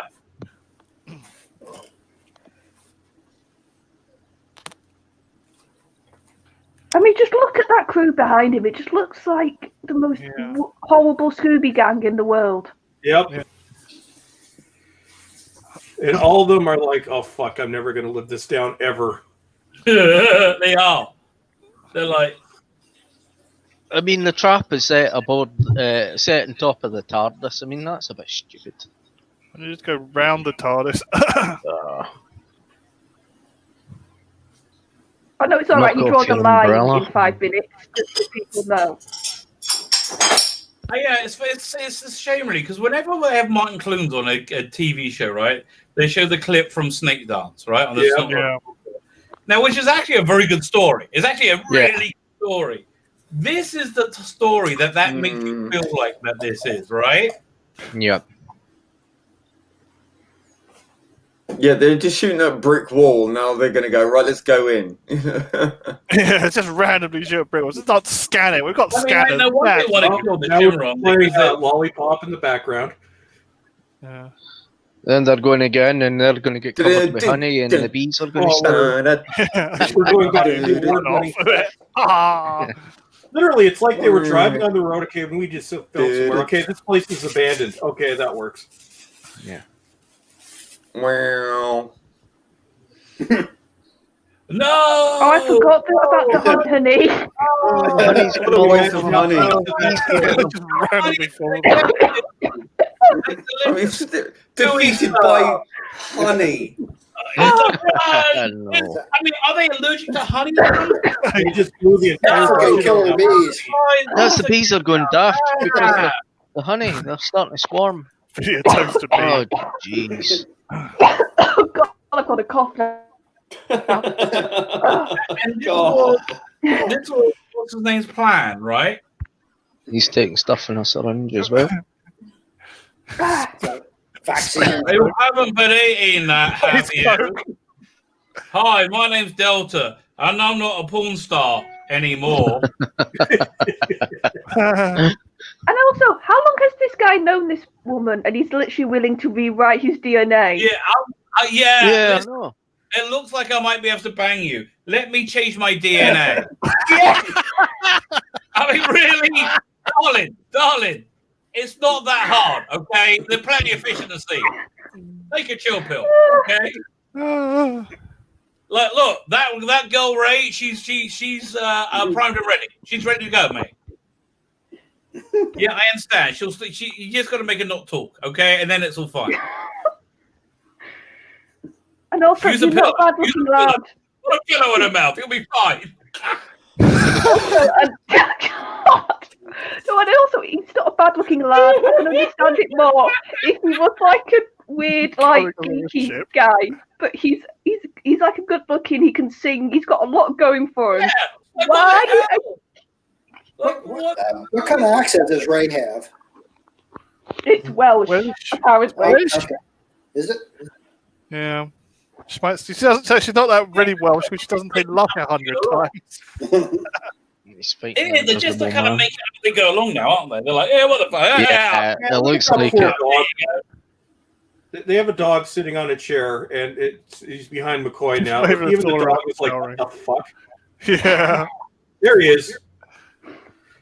Let's hide behind the play bear. Oh, back to our award-winning set. That is awesome. Oh, they've even got clothes hanging. That's beautiful.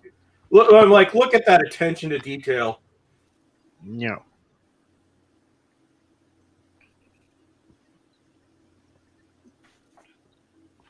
Like once inside, like what is his opposition? Well, why would you set a bunch of bees on them when you know all it's going to do is piss them off even more? It's like they cut these scenes from something else and just shoved them in. He's got the bee stings all over his face. I What would is it? put the PA system out here. I'll get shot. I was just going to say, how many jokes have we made about drugs and the place is called Shangri-La? Shangri-La. Shangri-La forgot to paint. Yeah.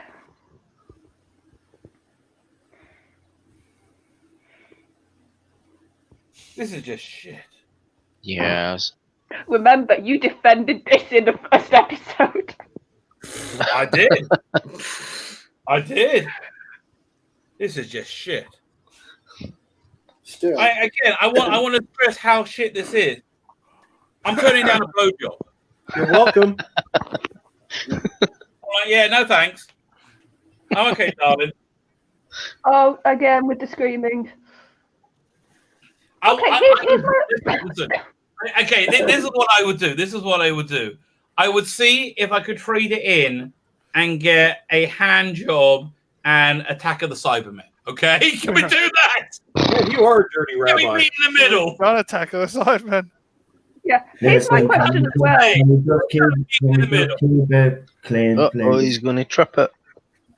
Yeah, here's He's my gonna trip the question. bomb. How come wouldn't the Queen have the same ability to scream? How come she hasn't done it, but the kid has? Wouldn't you?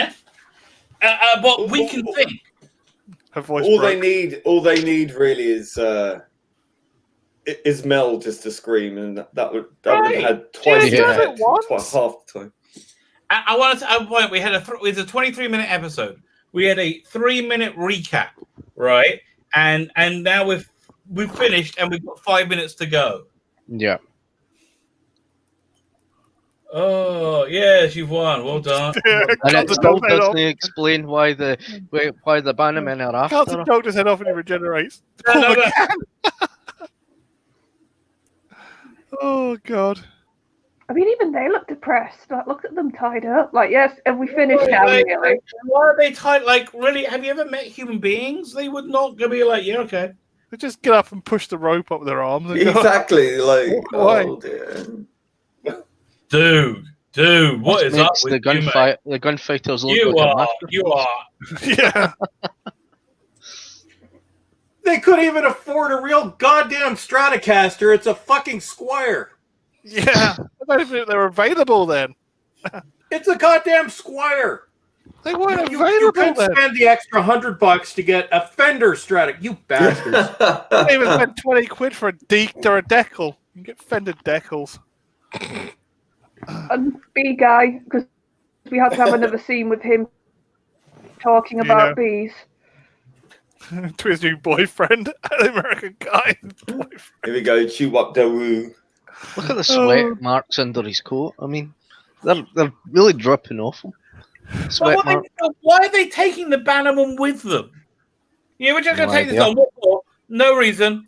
Why are you taking them? One gets Fraser just kills them. Look at the guard there on the right. It's just like, what the fuck? Just like looking down. Why are they taking the Bannerman prisoner? Like, they all look pretty glum. They're like, you're gonna sex me with a sex collar, aren't you? I am. I am gonna sex you with a sex collar. I'm gonna do that as soon as we take off. Oh my god. First, I'm going to have you. Then I'm going to eat you. Like, that's why. That's why the Bannerman wanted to get rid of the Shimron, right? I don't know how I can thank you for giving me this larder. And also, like, he could, as soon as he goes to the planet, he could die. With me and my weird chick girl. Hi, Billy. Oh, I won't forget you either. I'll be like, darling, you're not terrible looking. What the hell's wrong with you? Oh, Right, love, You can smile as well. It's all right, love. He'll probably die as soon as he gets on the planet and the atmosphere. He's human. That's all. Love is the answer. Let's make this baby fly. Oh, Oh god. It's all right. Nearly over. Nearly over. God, just shut up. There's still 2.5 minutes to go. What is up with it? It's the most random. It could have been a two-part of this one. No, this should have been like a comic strip. You know, like the sort of shorts you get in annual. This is shit. No, because it killed Gamrog. Your doctor, have some of my honey. You just go around with a Yeah, remember the time we attacked that alien war fleet with honey? Yeah, have some honey. And And here's a bunch of people who haven't been murdered. The last bunch of people were murdered. Question, Come on, what would they do everybody. to a Yeah, Time Lord defeats it? The room's it's nice and empty now because every video room has been murdered. Horribly. Be careful of the bodies, everyone. There's bodies in the meat. No. I'm just getting a TARDIS and get out of this. Oh Yeah, and also they've seen a TARD. This now, do this. Like the Doctor also just doesn't care. He's blurted out so much stuff to these people, and he's shown them a TARDIS going disappearing. Okay, so I would just like to say now, you're all welcome. Thank you so fucking much. Yeah, very grand. I'm not going to tell you what goes through my mind when I think your name now, but it rhymes with the words Right. brother. Okay. Does anybody? What piece of artwork did we decide on next week? I believe I was gone at that time. Oh god. Okay. Right. Does anybody need to bounce off the panel who needs to do their writing and stuff before they go? Jesus, I've avoid erased damn it. crap edition. It's not blowjob worthy. I mean, how? What the hell? Rabbi, just try and think a different way to say that without saying that word. Describe how bad it is. And that was a good serial for the season. So, PD Rich, is your position That'll be a minus changed on this at all? Yeah. Right, let's get Fine now. and then we'll get everybody's review. So, Rabbi, you can go first. Yeah, I'm going to be -10, mate. This is awful. Right. Do you want to add anything else? Really? Do you want me to? If you can keep I it would be clean. surprised. I don't think that's a good idea. It was really, really bad on just about every freaking level humanly possible. Wow, I kind of liked the first episode, and then it was just like, I don't know. I don't know what the second episode was confusing and didn't make any sense, but the third episode was padded beyond belief. It was about a 10-minute episode, padded to 23, and lots of driving around in the countryside, unconvincingly. Awful music.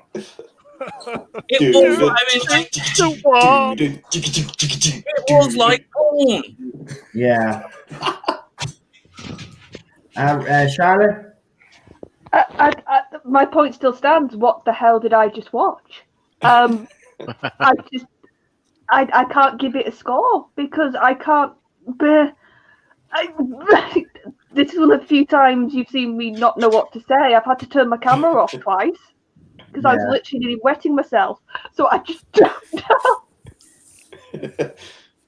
PD Rick? Well, that has to be one of the most random episodes of Doctor Who I've seen in ages. I think about something a 4, I think. That's probably about the best I can give it. But that's the whole reason why I avoided this series when I was a kid, like it was a plague. It's just random. Lee? Yeah, it's so removed from, you know, you think about, pick any John Pertwee or Tom Baker story, and it just doesn't fit with any of that, does it? It doesn't feel like Doctor Who, and that's how I felt when I was growing up watching this era. But for all of its multiple flaws and all dimensions, there's some elements to it that are funny, not necessarily on purpose, but there are some elements, and there is a little bit of something going on. I mean, it's not like boring, like people sat around tables talking about the feelings. So I'll give it that. I'll be generous and give it a 2. No problem. Alpha Omega. Yeah, I'll give it a 3. I think that's the first time I've ever given a story this low of a rating. They don't seem to, the Bannermen are after Dodo, but you don't really get any backstory why or anything. Yeah, 3 is probably the best I can give it. No problem.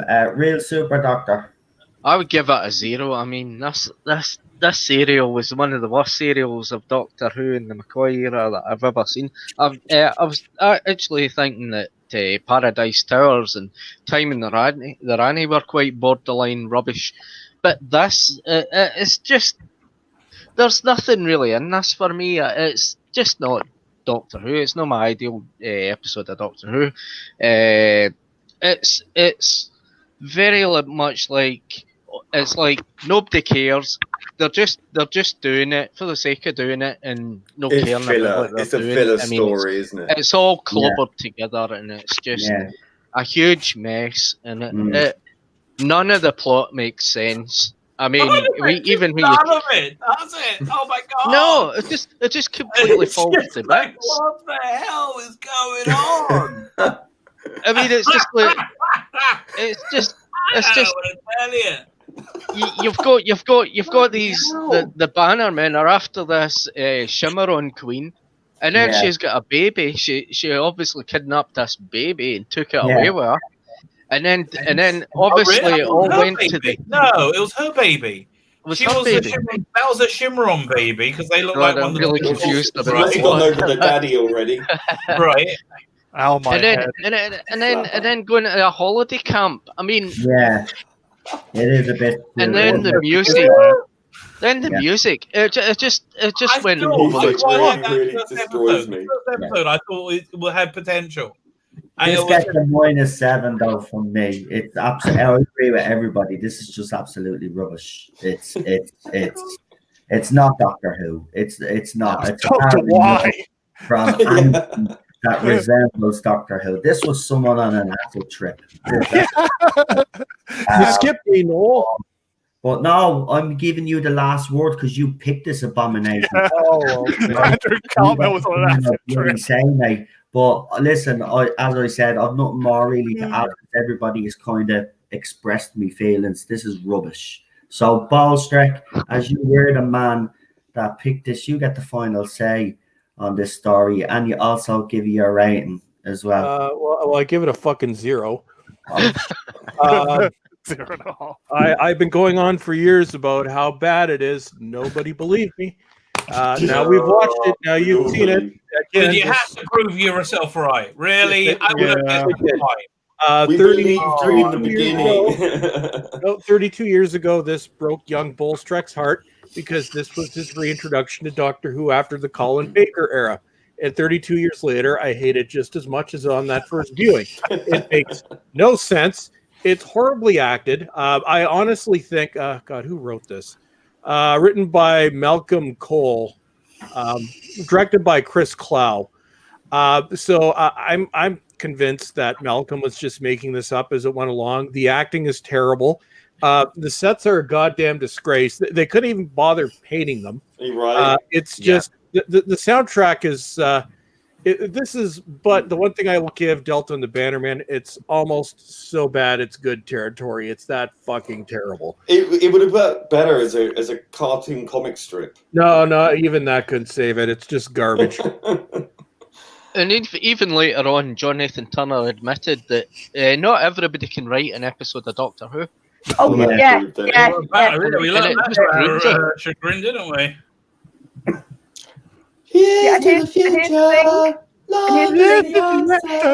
I just want to do a comparison here. So this was aired, transmitted November 2nd to 16th, 1987. So I just want to see what episode of Star Trek The Next Generation this would have been up as it aired.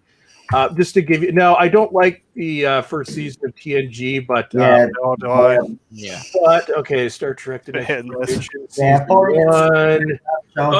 Hey, look, the only thing I could say in its defense is the reason it doesn't stick out in my mind as being so awful is because it was really in a sea of very youthful discoveries of lots of drugs and sex, right? Well, I was 16, so in that sea of my life, I was like, yeah, okay, whatever.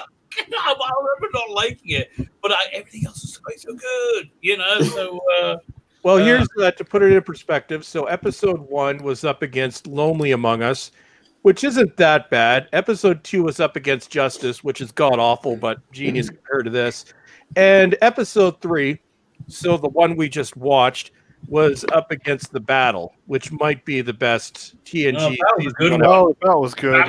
Yeah. So just to compare what Star Trek was doing at the time, those were the 3 episodes that went up against this. And because Star Trek The Next Generation was normally aired on Saturdays in most markets, as was Doctor Who, they would have aired the same day. See, in England, they aired on. I don't know when it came out in England. Like Tuesday or Wednesday, I think. Yeah, but that wasn't until years later. You had to rent them out when the next. That was like summer. Because only Sky and Sci-Fi had it. It was before satellite. That's the thing. There wasn't satellite then. I think it was in BBC Two. Yeah, BBC about Two, that was many years later. Yeah. BBC Two, it was your BBC Two was on the Thursday slot, right? That's 6. But they but before that was a few years later, and you had to get them on rent them at your Blockbusters or whatever for the first couple. Well, in Canada, we would have gotten them in February. I think the second week of February. So I would have seen it parallel the same day to Too Short a Season, When the Bow Breaks, and Home Soil. Yeah. All wildly superior. I mean, and those are terrible stories, but they're brilliant compared to this. I mean, they're competent. Home Soil's good, but the other two are crap. Competent, which this isn't. Yeah. Not good. No. So it was after Code of Racism then. Yeah, and I can say I had no idea what this episode was before I watched it as well. I didn't check out beforehand. I always do. I literally just know the title of the episode and I watch it during the day. Literally what I do for these things. And so I didn't have any preconceptions. What could you have thought? I would what? Can you imagine if this was someone's first experience with Doctor Who? Or a poor 9-year-old's revisit to Doctor Who after being really excited to find out what Colin Baker was going to do after Trial of a Time Lord. And I think someone's got a small grudge. I think I still have my off-air recording on beta somewhere in the basement. I may smash it with a hammer. No, man. Convert it and put it on your YouTube channel. I might. No, honestly, prior to current year, this was my lowest point as a Doctor Who fan. I hate season 24, and this is probably the lowest example. But the other 3 stories aren't much better. No, it's a very poor season. I was going to say, have we watched any really good Sylvester stories at this point? Have you watched anything from season 26? Okay. The good Sylvester stories it's really simple. There's 7 good Sylvester stories. Greatest Show is good. Greatest Show in the Galaxy is one of my favorites. Remembrance of the Daleks, Happiness Patrol, Silver Nemesis isn't great, but it's better than this. But Silver Nemesis isn't great, and Greatest Show. That's season 25. Strong season. So, then season so 26. we've not watched any of those yet. No, they're the good ones. Yeah. Season 26 was all goldies. You had Happiness. You had Ghostlight, Survival, and Battlefield. Even Battlefield was a bit of a clanger, but it nearly was good. It was made okay by the fact we had the Nicholas Courtney in it. That's the only reason it had been good. There was a lot to recommend. I like the Destroyer, not compared to this. Oh my god! But the Destroyer really, really good. I like Morgaine. I like they set up a lot of lore. There's a couple of clunky bits in the first episode, but if you watch the like the special edition, whatever, on the DVD, on the Blu-ray, that's really good. I didn't like Unit in that story though. Right. There's it gets better as it goes along. So yeah, but you also got Curse of Fenric, and normally most of McCoy's stories are good. These are awful. Yeah, we just literally picked all I the didn't bad think ones. Brigadier Winifred Bambera was that good an actress. She was okay. But there was a good scene when they were in the trailer, and she was talking to Zabegnia, and said, "What do you know about the Doctor?" And something like that. Every time the Doctor turns up, all hell breaks loose. No, And that's cool. that was a good scene, and it actually gave me the chills. Yeah, no, listen, I'm surprised Big Finish haven't gone back there. Must be she doesn't want to do the role again. Yeah, I'm surprised Big Finish didn't go back there. Listen, I would like to hear more Unit in the 90s with her. Yeah, that'd be cool. Yeah, she never came back, did she? I was expecting a cameo in the new Doctor Who. Right. She never came back. She'd have to do Grange Hill, I think. That was it. Another weird stuff. I remember something. I can't remember what it was now. Red Dwarf and the Parallel Universe. Oh yeah, she was in Parallel. But no, there was something else she was in. I can't remember. I've seen her on sitcoms, but I can't for the life of me remember any of them right now. I just know I've seen her on various shows. Yeah, Red Dwarf was it? I think she was Grange Hill for a while. I think I'm going to go to bed. Is there anything else happening? Should I stay around? Because I'm running out of steam. Yeah, what's happening next week? But yeah, what episode did we actually decide? Gunfires. Oh no. Can we just break out and do something Christmassy? No, I want to do something different. Yeah, but we're already. Do you remember? I think you've forgotten. We already planned a month ago that we were going to be doing all the specials on multiple channels. You were going to be one of the channels. All right. Well, let's do it then. But I want to give everybody their Fix It Classic Who over the Christmas as well. So I want to continue. So may I make a suggestion? Okay, here's my suggestion. We watch Edge of Destruction, which fits in the. Firstly, it's a really weird story. It's only. Well, but it fits in right into the going on to a partner story. But then we also watch a Christmas special of your choosing. What do you say to that? That sounds like a plan, but okay. Which one do you want to watch? Yeah, but Rabbi, I don't know what day we're actually doing because I don't know if it's going to fall on the same day because Christmas. I'm cooking Christmas dinner here because we're not going over to my parents' house this year, so I have a lot on my plate. So I don't even know what day I'm doing it on yet. So, well, we can all work this out in the week. Well, I tell you what. How about this? No. We can do it either way. If you want, we'll do it on your channel, or if you're not, or we'll do it on my channel. I don't mind, but I think why don't we have like a regular slot? Why don't we just keep it up? Because I'm gonna be busy. No, I understand. But if you want, I'll do it on my channel, and then you can just go in and out as you want. But that's what we were doing in the first place. We were. Oh my God! I already explained this a month ago. I'm sorry. Rabbi's had Hanukkah. Look, we'll sort it out during the week. Okay. All right. Do you like my Christmas lights? Look at that. I got very fabulous. Making a little grotto here. little bastion of Christmas here in the middle of Samaria. Yeah, we won't tell anyone, Rabbi. We won't tell anyone. I'm only broadcasting on the largest see this stream ever again. We'll keep your secret safe. Okay, yeah. So just I'll give you my score again. Before 0.5. It's not worth. Point. It really isn't. Is it worth the brownie? What? Is it worth a brownie? Special brownie? I don't know. It's really bad. Only if it's a special one, mate.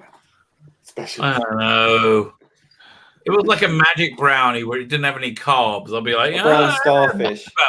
What? Oh, A starfish? What's that? A brown starfish. a chocolate starfish. I don't know what that is. I don't want to. It was dirty.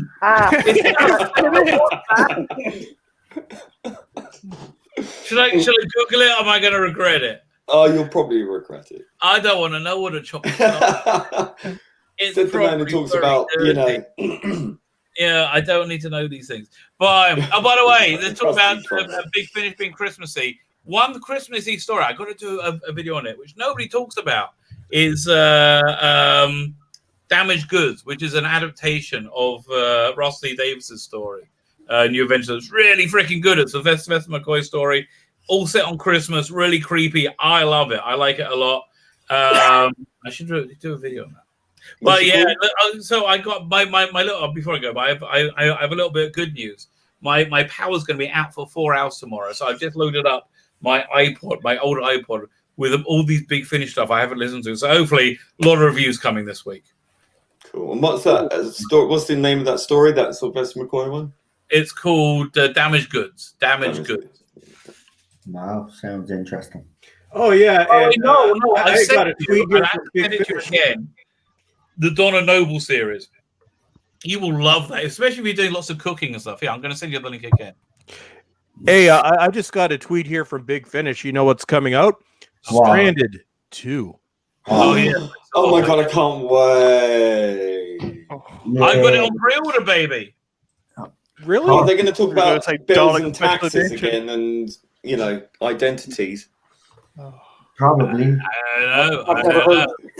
never heard of Stranded 1. Oh well, You yeah. did miss.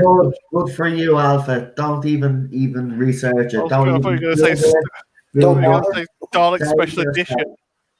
Okay, no. Check your Twitter Messenger and your Facebook Messenger. I sent you a link. This is to Right. the Donna Noble miniseries. Put this No. on as you're going around doing stuff, as you're working. You'll freaking love it. I really In a little like cameo, but it's this like 4-part series, all Donna Noble, awesome, absolutely awesome. Brilliant. I'll check it out. Why don't I get a copy? That doesn't I like think you. you now. Bloody hell. He You're doesn't just like going you. to Twitter because Keep talking about chocolate starfishes, that's why. yeah, ew. I'm scared. Fine, I'm gonna say good night, everybody. So good Night, night. Rabbi. Have a good Good night, one. Rabbi. Stay No, safe. Rabbi. Good night, Rabbi. Here's a warning. My thing's gonna drop any minute. So while it Yeah, works, right. I'll be on stream. Well, I'll Okay, tell you Charlotte. what, why don't you give you Daniel's channel a shout out and you can say good night there and then you can go if you want to. Yeah. So me and Daniel and Jan were back with Beware, and it's an episode we both loved. So I'm back. So that should be a fun stream, and so we're doing that the 12th of January. I should know this. I think it's the 12th of January. So we'll be back then. There you go. Fantastic. And check out Daniel's channel and because they do a lot of fan audios and also the Big Finish stuff as well. So well worth checking out. Thanks, Charlotte, for coming on. You Night, Charlie. you Good night, saw my Charlotte. suffering with you, so tonight. No, no, Sean. Right, folks, is Ballstreck, are you all right to hang on for a few minutes or do you need to go? No, fuck off. Yeah, you fuck off. You brought this on us. Oh, I know. I enjoyed it very much. Yeah. Fandom Menace prerogative torture the rest of Fandom Menace. Never Right, forgive. Never forget. let's try that again. Okay, Ballstreck, Oui. you need to go. C'est quoi? Qu'est-ce que tu me dis? Oh, for fuck's sake. He's a real Canadian, mate. A real Canadian. Je ne sais quoi. Qu'est-ce que tu veux, mon ami? Oh, Something don't quote my friend. it's not bad. It's bad enough that he made us suffer. Now he's making us suffer with his bloody French. Yeah. Chuchote-toi. Chuchote. I think he said what? Merde. Was that my friend? Oh, it's been so long since I've done French lessons. Yeah. Banish Ballstreck to the void, says someone. Nah, we don't banish Ballstreck. Ballstreck is fine. I was already gone for a while. Ballstreck is messing. Yeah. I'm special. He is a special Say that again. You are. He has Not to be the only one. He does video cameos with a goat. There has to be something special about Don't it. diss Professor Dinkles. When is Professor Dinkles making a return? He was there The last Doctor week. Who. No, I know he was in the Doctor, but when you bring them back for every Doctor Who video is what I was sorry, I'll reward that. Well, no, he wasn't in yesterday's because every Doctor Who video. Is this a new format or are you just gonna wing it as you go along? Dude, I always wing it. It depends upon whether or not the individual who may be responsible for Professor Dinkles wants to go through the effort to bring Professor Dinkles to life, and that did not happen yesterday. Okay, well, here's one for you then. Okay, everybody in the chat, if you would like Professor Dinkles to make a return back to Ballstreck's channel, press 1. If you don't, press 2. There you go. I bet you it's going to be 1 all the way down. Everybody loves Professor Dinkles. Yeah. Any chance of a baby Dinkles? No, seems to be the trend nowadays. No. No. I have about a baby Ballstreck. No. No. Dude, last time the goat was on, we got into an argument, man. Yeah. Over Batwoman, yeah. Woke Batman. I have to say your Batwoman video is probably the funniest. You and Az from Hill versus Babyface, both of you just fell apart. It's just so funny to listen to. Seriously, man. It's one of those videos, I think it's like the second time it's happened, where I had my whole script and I have the scrolling through the images as I'm recording it for motivation. And then I just get to that at the end, and no matter how many times I tried, I just couldn't hold it together. So I'm like, just fuck it, it's going in like this. Overweight 8-year-old, I think. Here, we'll ask Ballstreck what he thinks of that question on the screen. And what about a gender swap Dinkles? Matthew Pounder asks. Mr. Dinkles, Professor Dinkles is asexual. There you go. You heard it. Would it make more sense to make him pansexual? There you go. Oh, people got mad about that joke. I'm like, really? Was he so I might as well ask, because we have finished obviously the classic watch along, so we've got a few more minutes. But I will ask how you are all feeling for the upcoming festive special. Oh, I'm just Noel. You can tell right away how fucking excited I am. I know you're over the moon, mate. Did you watch yesterday's video? Oh, those videos are going to be sensational. The reviews are going to be brilliant as well. Listen, this is look. It doesn't matter what's in this story that comes up. I think fans have already made up their mind. I mean, after the trailer was eventually announced, yeah, the excitement wore off after a few hours. Actually, Apathy stepped back in. What happened before? Everybody just stopped talking about it. It trended at, I had 8,000 tweets on Twitter. It trended at 8,000. It came in at didn't come in high at all. And I've looked at older trends of other doctors, and these tweets are like getting over 15, 20, 30, 40,000. What trailer's doing now?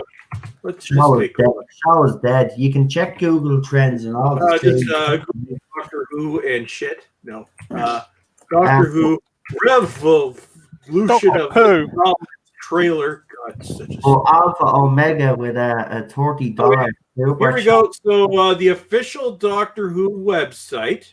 Okay. I'll read it out in a minute. Okay. So posted on November 29th. You want to share screen? No, I got work stuff up, so I can't. Right. Well, just Google it on the thing. But Revolution of the Daleks release date trailer. 519,000 views. Let's just see, how much did Twice Upon a Time get? Twice. And what's the link to this great game on that goal? 1.8 million. Wow. Jesus. Wow. Yeah. Just under There 1. you go. Here's your proof. That's over half, guys. That's over half. It fits Over in half, dude. That's almost fits in with everything we've been saying. that's almost 3/4. Well, even Matt Smith said the show's been downrated. Yeah.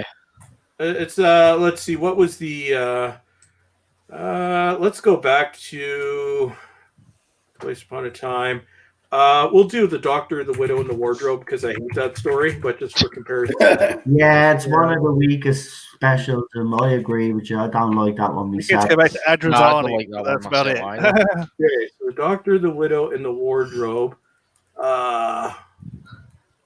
Adrazani system. We don't get to Adrazani. Actually, I cannot find. Oh, maybe the BBC deleted it because they suck. What was the Well, I episode? could have told you that. Yeah, what's the episode that the other side always compare with what's it with the timeless children? Peter? Eaters of Light. Yeah, Ballstrack. Do a comparison there, right? Do the 7 day, the consolidated, and then the other, and then do it with the timeless children. Because the Eaters of Light, that pile of shitey shit. Yeah, it was bad. But this okay, is so just a minute. I think we're stupid. The youth Oh, is was that 7 that day. frog Don't episode? you Oh know my what God. did you do? The youth is 7 day consolidate. It's 7 days. Doctor. See, here's the funny thing, Noel. I can't remember a damn thing about any of season 10. I'm looking at it. I remember Smile having a joke about sexist food. I remember in Thin Ice, Capaldi punched out a racist or something. Knock Knock, they had that bio-neural score, whatever the hell they called it. Then there's the god-awful 3-part with the mummies. I don't remember anything of that. Live the Land, no idea. Empress of Mars, I remember it was shit. Eaters of Light was shit. God. Okay, so what are we looking at here? Eaters of Light. Oh yes, the Roman. Okay, so what I want you to do is this: Eaters of Light. I want you to give us the 3 figures that they give and the AI, and then I want you to do the same with the timeless children. Now, the other side keep using the Eaters of Light 7 day figures against the 28 consolidated figure at the time. I wanted to. Because Amazon actually took down everything except the final consolidated. Yeah. I wonder why they did that. I think there's a little something I've got to tell you about Series 10. Yeah. I think Bill was gay. No. Get out of here. I'm sure she would have mentioned that fact. Which is right. 2,000 times in front of Matt Lucas, yeah. Yeah, it was a bit extreme in the episodes. I mean, every second that she was going on about her sexuality. I mean, anybody have what's the point of that? Consolidated was 4.73. Everywhere I'm looking, they've taken down the 2 early scores. Like even Amazon. So the episode that these people use, they've taken that hard. Come here for a minute, right? We all know anyway that's a crock of crap, right? Let's see. It's not a good story, but compared to the timeless children, it's bloody brilliant, right? That's the point we're trying to make. These guys are using 7 day consolidated figures against 28 consolidated figures to justify that the timeless children was got more views. No, it didn't. Final consolidated, which is the official number. Oh, this is what it is, Noel. So the final consolidated, which is the official rating, and they've taken away the overnights and was the +8 or whatever that is. So the timeless children, final consolidated rating after everything, including online watching, was 4.69 with an AI score of 82, which is fucking bullshit. So we're not even going to go into that. So the Eaters of Light, 4.73, and that was the lowest rated episode. So 4.73 final consolidated versus 4.69. This is what we call evidence. This is what we call proof. This is what we call fucking disaster. And also, if you want to look at what was the worst rated season, so The Doctor Falls, which is not good. This is consolidated 4.69 again. And I'm like, these ratings are pathetic, like just pathetic. I know, that's what I mean. So I mean, look, and Eaters of Light was not a finale either. I know. The finale that season got 5.3. I know. That's what I mean, Lee. Lee, they'll use Arton to try and distort the facts. The fact that we all know, which we haven't mentioned on this, but imagine being that pathetic that you're going to try rig another poll about who is the best Doctor. Yeah. The AI 82. Okay, so let's just go back and compare other Doctors episodes that actually got 82 or above. Right. Actually, let's go to series 3. Right. But actually, no bad example. They're all in the high 80s. I'm just trying to find something as a point of comparison. Actually, Christopher Eccleston will be a good one. Okay. So series 1. So 82 episodes. Aliens of London. Oh. Boomtown. Let's see. David Tennant, Dalek territory. David Tennant. They were all pretty high. Let's see. Other 82s. Now I'm into Matt Smith. Actually, even in the AIs with their buggered fake system, the old episodes still kill. Okay, Deep Breath got 82. So it's another point of comparison. So did Robot of Sherwood. And Listen. Wow. Kill the Moon. God, I hate. Oh, I don't kill the moon. Probably won't kill the moon. Yeah. Poorly Invasion. Yeah. Poorly executed. When it cracked and turned into an egg again, that's when I kind of just no. Up until that point, it was actually not a bad episode. It was pretty creepy, but they should have just kept it that way. But you know, it has to do something spectacularly ridiculous. But listen, it's always like in the new series. It's always like they're trying to get themselves out of the episode. It's like they're trying to write themselves out of it, and they can't do it. I just want to read Alpha Omega because Alpha Omega. Yeah, thanks, Alpha. Super chat. He says, "Thanks for the stream. Much fun as always. A bit of pleasure having you on, pal, and I really do appreciate that. Thanks very much." Oh, I tell you, I just don't know when I look and I see when I hear these fans. See, here's the thing, right? The good thing is they talk a lot, right? And they come out with a lot of bull. And the thing about it is that we're able to prove facts. Well, actually, Stuart Bowers actually put the ratings in the chat. So the UK overnight was 2.89, which was not good, although it's honestly that season didn't do very good. But here's the difference, folks. So 2.89 overnight, but you had the final rating, so that includes DVR, BBC iPlayer, whatever the hell they call it, 4.73.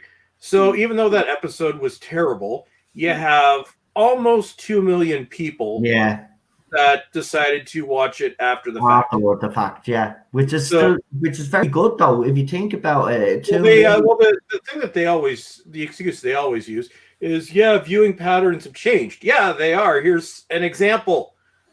You can have low ratings because a lot of people wanted to watch it after the fact, but you could still get up to 4.73. This was, which one are we looking at here? Now I'm all drunk. Actually, I'm not drunk. Okay, so we had Timeless Children 4.69. So that's Eaters of Light 4.73. So almost 2 million people watched it after the fact. So this contradicts their entire argument that viewing patterns change. They can change, but that final figure includes new viewing patterns. Yeah, but that excuse actually made no sense from the beginning, because I'll tell you why.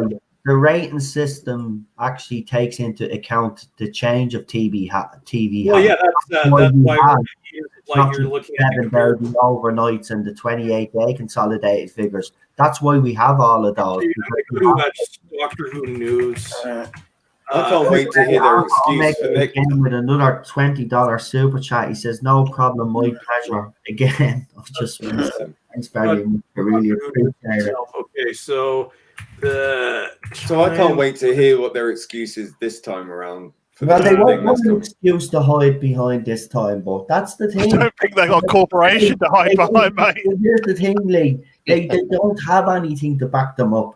They just, because unfortunately some of these people are in positions of power and they can spout any nonsense they want, as you have seen yourself. We see it on Twitter all the time, and they're herd. They're a bunch of sheep. They are. So they will follow whatever these people say. So if these people actually, I've got the figures up here. I pulled it up from Doctor Who News for the point of. So Doctor Who: The Timeless Children. So these were the overnight viewing figures. 3.78 million viewers. Wow. So you went from 3.78 up to 4.69. So that includes everything. So you didn't even go up by a million. Wow. Jeez, That's what I mean. Look, again, they talk a lot of nonsense, but because they have people in positions of power, as I said, the rest are all a bunch of sheep there. They follow whatever they say. And if they come out with the rhetoric that, well, Eaters of Light was this, that, and the other, people are going to swallow it. Because why? Here's what's funny. Research. Okay, so they had so they're doing the ratings for the day. So Timeless Children on evening of viewing 3.78. These are the shows that beat it. Country File, which comes in rating 4.44 million. Antiques Roadshow. We got beat by Antiques Roadshow at 4.41. Last Tango in Halifax, whatever the fuck that is, 4.17. Wow. McDonald and Dodds, 4.38. It also got beat by the News, which is 4.38. Beat by the News. That's like overnight figures, Doctor Who was the 49th most watched program of the week. That's so barely in the top. That's problematic. That's whereas let's just go back to Doctor Who's heyday when it didn't suck. Let's just pull up our friend David Tennant here. David Tennant. I'm singing. So David Tennant, Journey's End, final consolidated 10.57. Wow. End of Time Part 2, 12.27. Wow. And Voyage of the Damned. That was Doctor Who at its height, New Who at its height. It's such a bloody shame because it's not even that long. It's not even that long. It's not. It's absolutely ridiculous that they let this man come in. He pitched an idea, they agreed with him, and they let him do what he's doing to the show. He has no clue, or he just. He's supposed to be a fan. I'm starting to question that because no fan would. Moffat, wasn't it, as well? The team that he had in place. I don't even blame Jodie Whittaker anymore for any of this. It's all firmly down to him. He's the man that made all the decisions. Before we end, Noel, I've got just a few other points of comparison here. So, Peter Capaldi, our friends on the Twit-Twat, like calling his era a failure. So let's just look at Capaldi's season finales, shall we? Yes. Death in Heaven, 7.6 final consolidated. Right. Hellbent, 6.17 final consolidated. Dr. Falls, 5.3, and that was probably the lowest point up until currently, 5.3. But he came back twice upon a time, was 7.92. Yeah. Well, being fair, we know Peter Capaldi's era was uneven. But again, here's another thing that these clowns fail to recognize as well. Peter Capaldi was on a Saturday night and he didn't get a settled time slot. Jodie Whittaker is on Sunday nights, right, in a settled time slot. So that's the difference there as well. And those factors do come into account. And these people ignore that. Well, ignore it at your peril. I mean, 7 million households have walked away. How many more need to walk away before you guys start to realize, oh, maybe there is a problem here? You know? You need to compare it from its height. So its height is Voyage of the Damned, which is 13.31. And I think we'd all agree that was the absolute pinnacle of New Who. I love that episode. That was a major episode, Christmas episode, but The Timeless Children was also a major episode because season premieres from 13.31 down to 4.69. That's the figure that you have to use. Yeah. Telling you now, The Voyage of the Damned is a great story. It's got Kylie Minogue in it as well, and she's not bad in the episode. And my favorite thing, a Titanic in space, you know, crashing to the earth. What more could you have? You That's know, better than bus, isn't it? isn't that the first time, if I'm correct in saying, isn't that the first time we get introduced to Wilf? Yeah. Yeah, that's Wilf episode. Yeah. So yeah, I love that story. I do. It's Christmas, so I like it. It's a proper Christmas one. But Russell T recently said that the greatest one of all is the Christmas Invasion, in his opinion. I would actually have to disagree with you, Russell, even though you're a great writer. I think Voyage of the Damned, it was essentially a motion picture. If he could have added an extra hour onto that, he could have turned that into a feature movie. And it would have been, imagine that everybody would have went to watch this absolutely fantastic story. I love it. That's one of my favorite Christmas specials is Voyage of the Damned. Love it. Yeah, go ahead, Ballstrick. You are doing more. No, that's. I was just. You have to compare the high point to the low point to see how hard and badly it's fallen. Yeah, it has. It's sad. I mean, nobody's really. I mean, I'm not even one bit excited for this upcoming special. They don't even show them on Christmas Day anymore because it looks like BBC have something against Christmas now. I mean, even looking for people that aren't from the UK, and we have a few panelists that are, they will tell you this is probably BBC's worst Christmas schedule that they have. Seriously, is. You should see it. It's Bolstrick, have you seen the trailer for The Vicar of Dibley? I will not watch anything past the original series. No, just watch the trailer for this Christmas special. Just give me a sec. I will watch it here as we're talking. So, yeah, please do. No one say anything. Just let Bolstrick right, and then we let him react. It has trailer been downrated, hasn't it? Though it's not anymore. 2 weeks ago. Wait, where's the damn trailer? I've got a Black Lives Matter trailer. Is that it? Play it. That's the 132. Yeah, I think so. Yeah. Okay. This should be interesting. Right. Well, Ballstrick is watching that video and probably blow his top. This can't be the trailer. No, I got to do another Vicar of Dibley. I gotta find that. There's no way that's the trailer. Okay. Did they work it up? When did it come out? Just this past week? Yeah, about week and a half or something. It could be Ballstrick what you are watching. I was watching something about Black Lives Matter, or we can't say that, BLM. Yeah, that might actually be it. Oh, okay. Yeah. Let me go back. Right, well, he's watching. I'm watching. Right. Did they woke Vicar of Dibley? Oh, pretty much. Yes. Listen, well, look. Are we surprised, really, though, at this stage with the BBC? I mean, look, the organisation is a dead duck right now. And even its ex-chief has come out to say that if they lose the TV licence, they don't actually have any options to them. Exactly. So, that 550 people is what defund the BBC channels are saying across all social media platforms, and are hoping to get that number up now. People are doing it legally. Listen, anyway, if you look at it right logically, folks, Dude, man, I'm most of halfway through. This is unbelievable. most of you are watching streaming services anyway. So why, you know what I mean? At the end of the day, you know, it save you in the long run. I don't know how much the TV license is in the UK, but I know it's not cheap here. So Yeah. you know, streaming services is the future. Look, they're already heading that way. You could see it. You've got Apple TV, you've got HBO Max, you've got your Netflix, you've got other streaming services coming to the fore. Like that's the future of TV now. There's going to be none of this Skybox rubbish anymore. I'm done. Right? What the Okay. fuck was that?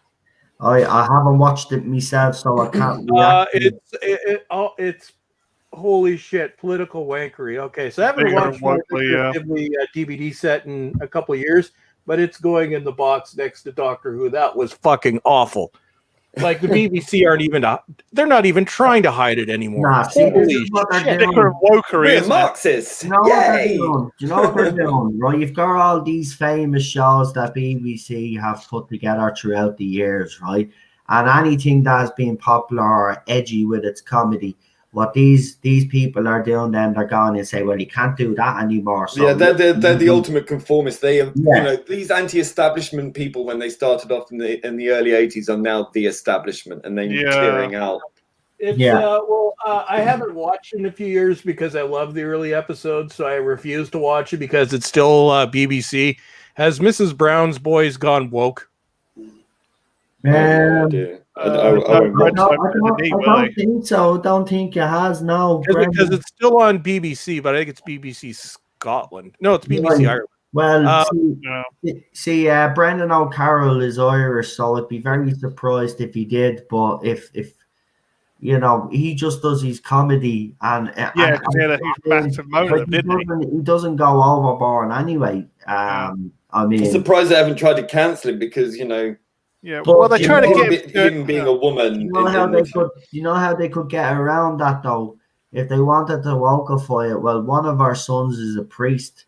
Well, what they could do is they could basically, and they have a parish priest as well. Well, then they could make the old parish priest have to retire, and then they could bring in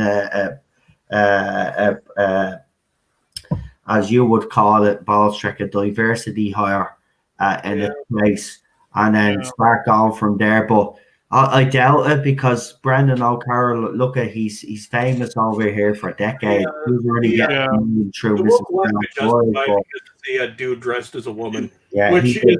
10 years ago when things were still funny, it was a joke. Now this is the way But things he's a are. stand-up comedian originally. This was a radio series originally in Ireland, and it gained popularity throughout the years.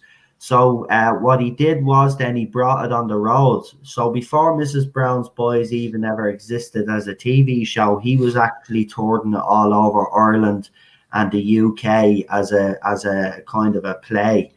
So then what happened was then they tried an early pilot in Ireland of Mrs. Brown's Boys, but it wasn't called that. It was given a different name, but it didn't really work out.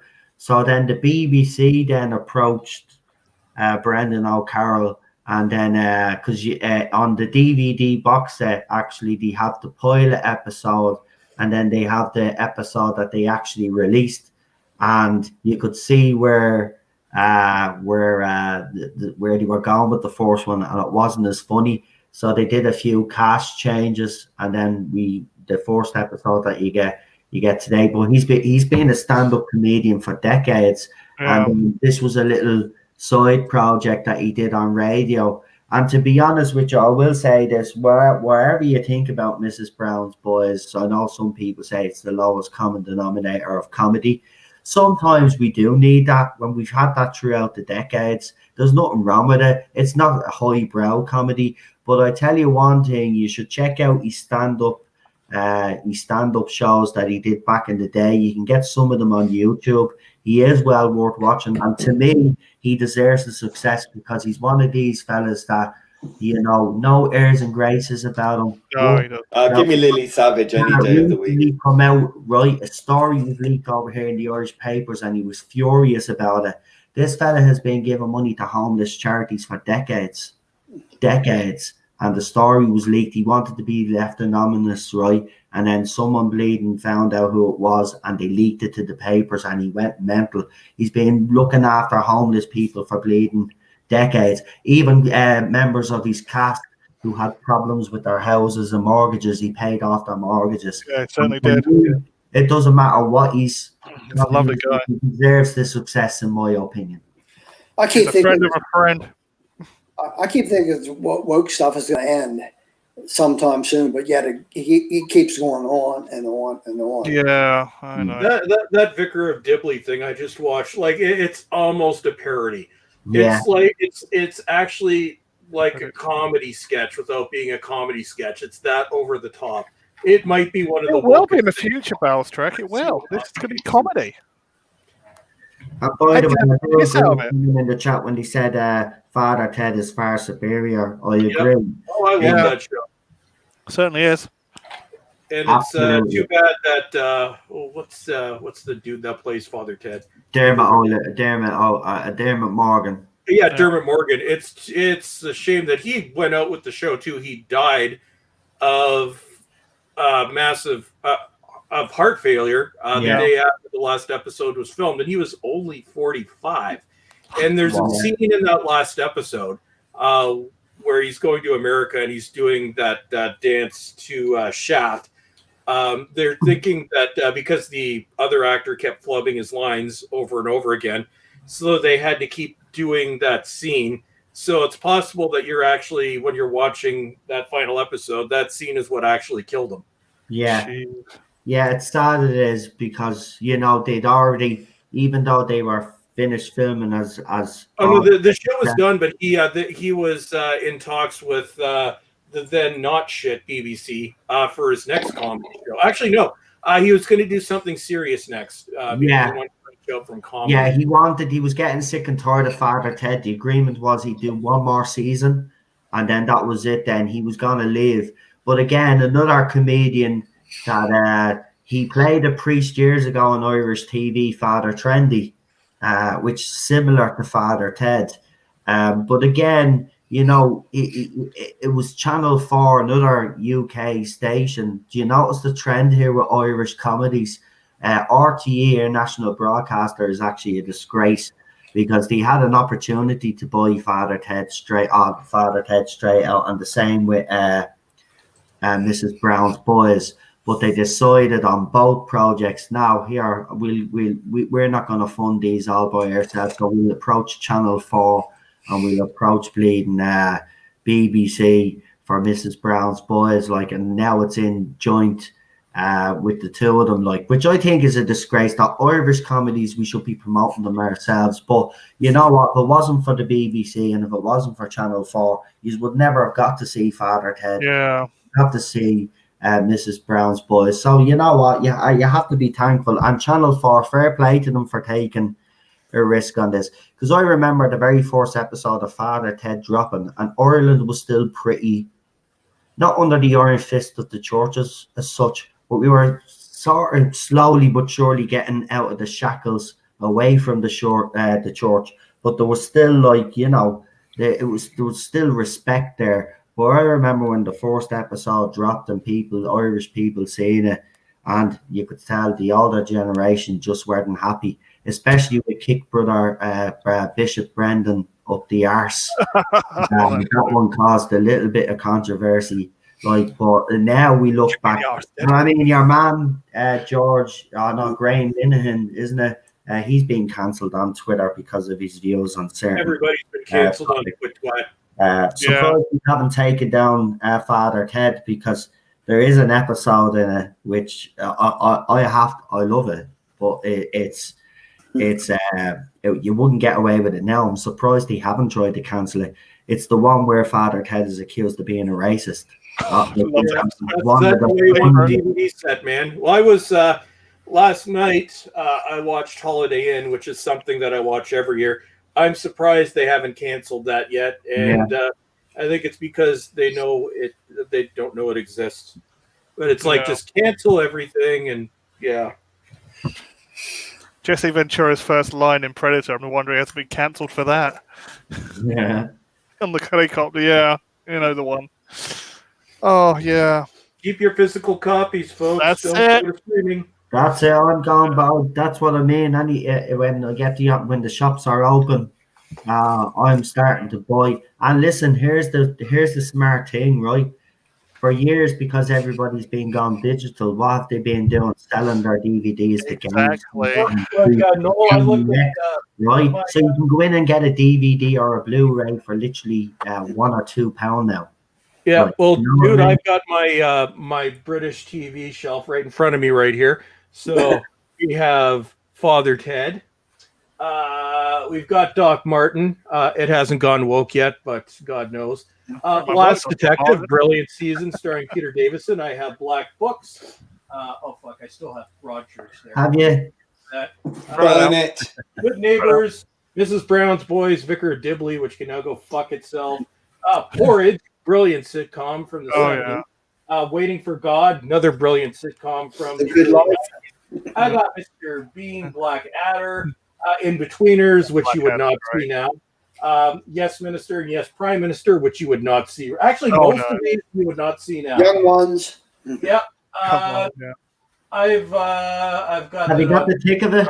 The thick of it, you would not see that now. Faulty Towers has already been canceled. IT Crowd, you wouldn't see that now. You wouldn't see any of these now. And some of these aren't that old. Actually, Faulty Towers just has a disclaimer on it, and I know it is annoying, but they want to cancel John Cleese. It's still actually on. It's still on BritBox, but they are trying to cancel him. But and One Foot in the Grave, one of my favorite sitcoms. I don't believe it.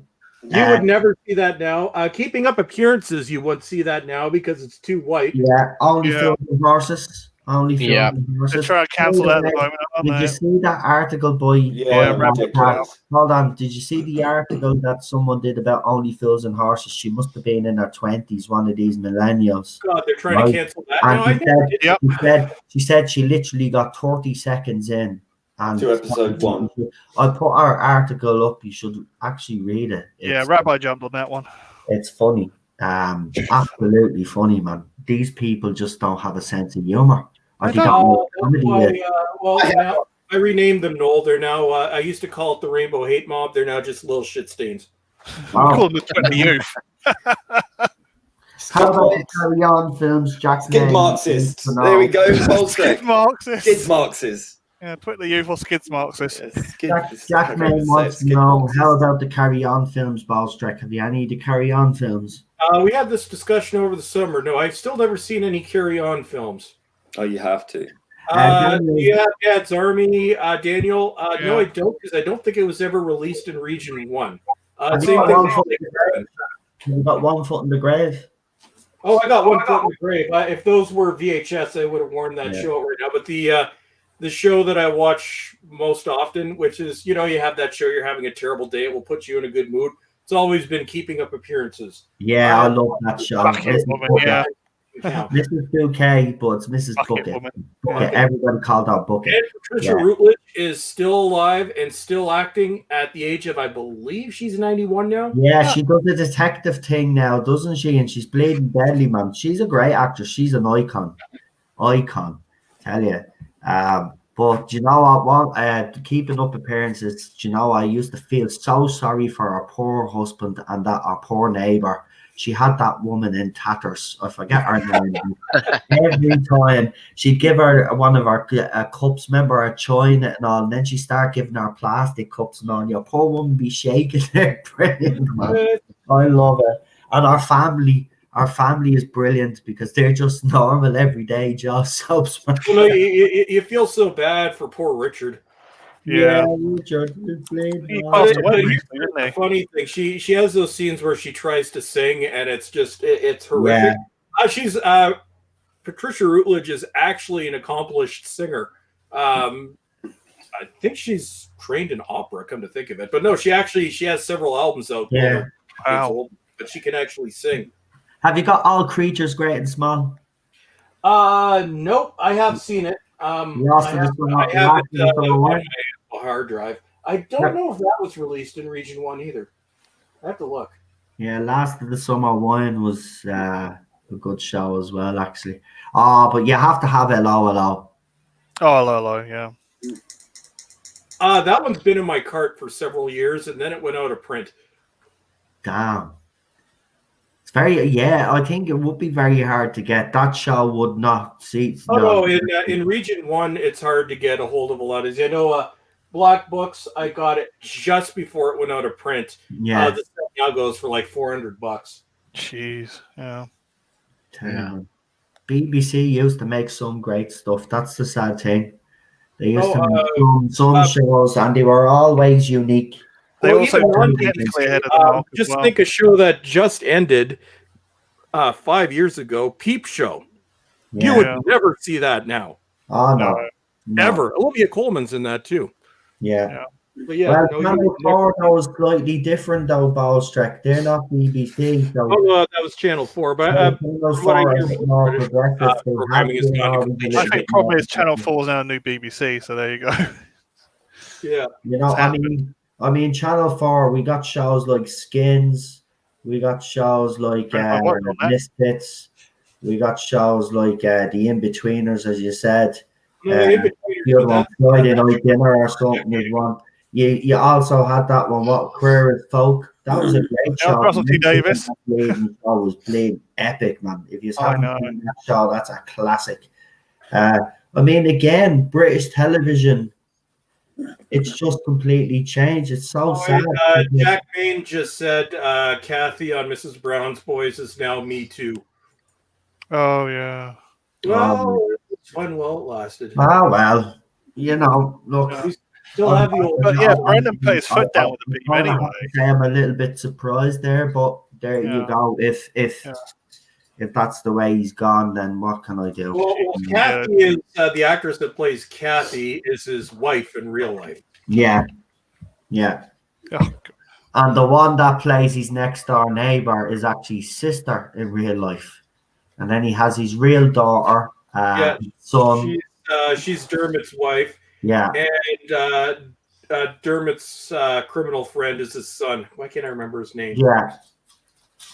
Like they're all related in some way or another. I think Dermot, the guy that plays Dermot is like. It's always been a family thing, though. Even in the state, as I said, when he was touring all over Ireland, it's the same thing. It's always been a huge family affair. Now, everybody says they don't like the new Rory, right? Well, has he got rid of them? Has he getting rid of those two? But he had to leave. He left because of personal. Wait, they recast. But here's the thing: they didn't see. This is the thing that people don't know. The Rory that's in the show now, the Rory that they began with wasn't the original Rory. The Rory that they have now in the show is the original Rory from the stage play. They replaced him with your man, right, instead. So now he's left. They just decided to listen. If you want to play Rory now, you play him on stage. So do you want to play him on the TV show? And now he plays Rory. He plays the new Rory on the TV show, but he's not the new Rory. He's the old Rory playing the new Rory. It's confusing, but you know what I mean. But isn't Rory being sacked now because he was going on about pay or something? Yeah. Oh, like that. But yeah, I have to head off in a minute. No, but I want to head off too. Do your shout outs there, Ballstrek. Let everybody know if you've got anything up and well, I do have videos. I put up a video yesterday. It did really well for about the first 6 hours, and then YouTube. You can actually see it in analytics. YouTube throttled the hell out of it, which they ghost a lot. It's like literally you can see the graph and then out of nowhere drop. Yeah. Views are still coming through, but they're down to a trickle because it's been pulled out of recommended. I've had some videos this week. I'll probably have something this week. I may do something on Captain Jack, may do something on something else. So watch my videos. Follow me on Parler because YouTube doesn't notify anybody anymore, and it will just unsubscribe you anyway. So if you want to see when I upload, just go to Parler and you'll get the updates. No, but. And I was going to see how many dislikes did yesterday's video get? Game I used to play. Okay, so Stall just over 7,000 views. The haters didn't seem to find this one. So 1,220 upvotes to 34 downvotes. Oh, Although the last one did much worse. They mobbed the last one. So they had one of their organized campaigns to go and downvote Bolstreck's video. So this was on the one Doctor Who's New Year's special looks beyond terrible from December 5th. So this is how much damage this massive, terrifying group did. So likes 1,888, dislikes 167, and so a lot of those were probably the same person using multiple accounts. So Yeah. Yeah. Well, listen, as I said to you, anyway, you're only kind of back now, full steam ahead. So well, it comes in waves. Oh, and that video now has this is fitting 666 comments. This video here now. No, the one from the 5th has 660 Right. Yeah. comments. A lot of them are lovely. I think they're trying to tell you something there, Bolster. Yeah. Yeah. But anyways, I have to go because I have problem, to pick up in about half an hour. Right. And we'll fill you in whatever we decide or whatever. I'll hang up for everybody's goodbye. Yeah.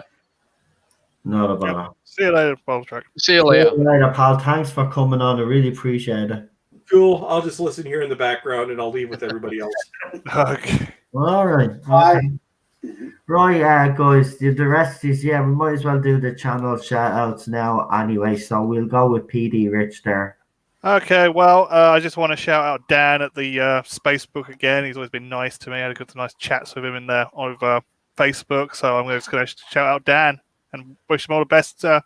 Merry Christmas and a Happy New Year. No problem. That actually leads me to an Alpha Omega super chat again. It's a $20 super chat. He says, hey, Merry Christmas, and a smiley face.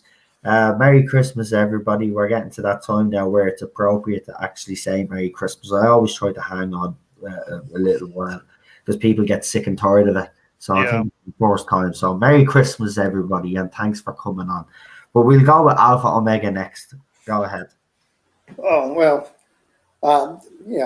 don't subscribe to me. Just keep following Noel on his main channel here, TARDIS Zone, and the gaming channel, PD Rich, Probleming, and Bolstreck, Daniel, everybody who's associated with this channel. That's basically it. Thanks very much. Real Super Doctor. I've got a YouTube channel under Real Super Doctor, and I've got a Twitter account under Real Super Doctor. Fantastic. Lee. In the chat.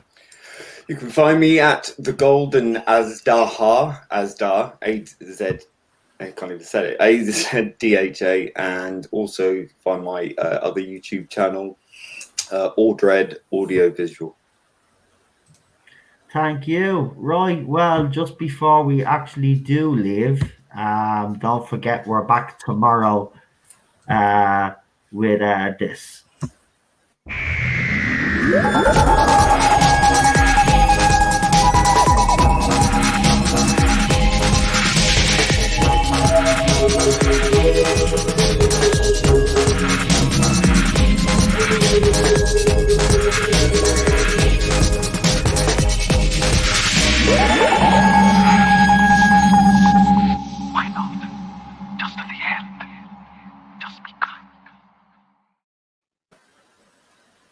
Okay, also, I'm going to run away. No problem. Thanks for joining us, Bolstreck. Cheers. I shall see you all again soon. No problem. Night, all. Okay, man. Night, all. Now, don't forget, folks, tomorrow's episode is Utopia. And with that, I'm going to say good night to everybody. As I said, Cheryl's a little bit under the weather. She's still in bed, so I'm going to go in now and see if she's okay. And see if she wants a little something to eat, get a bit of energy into her.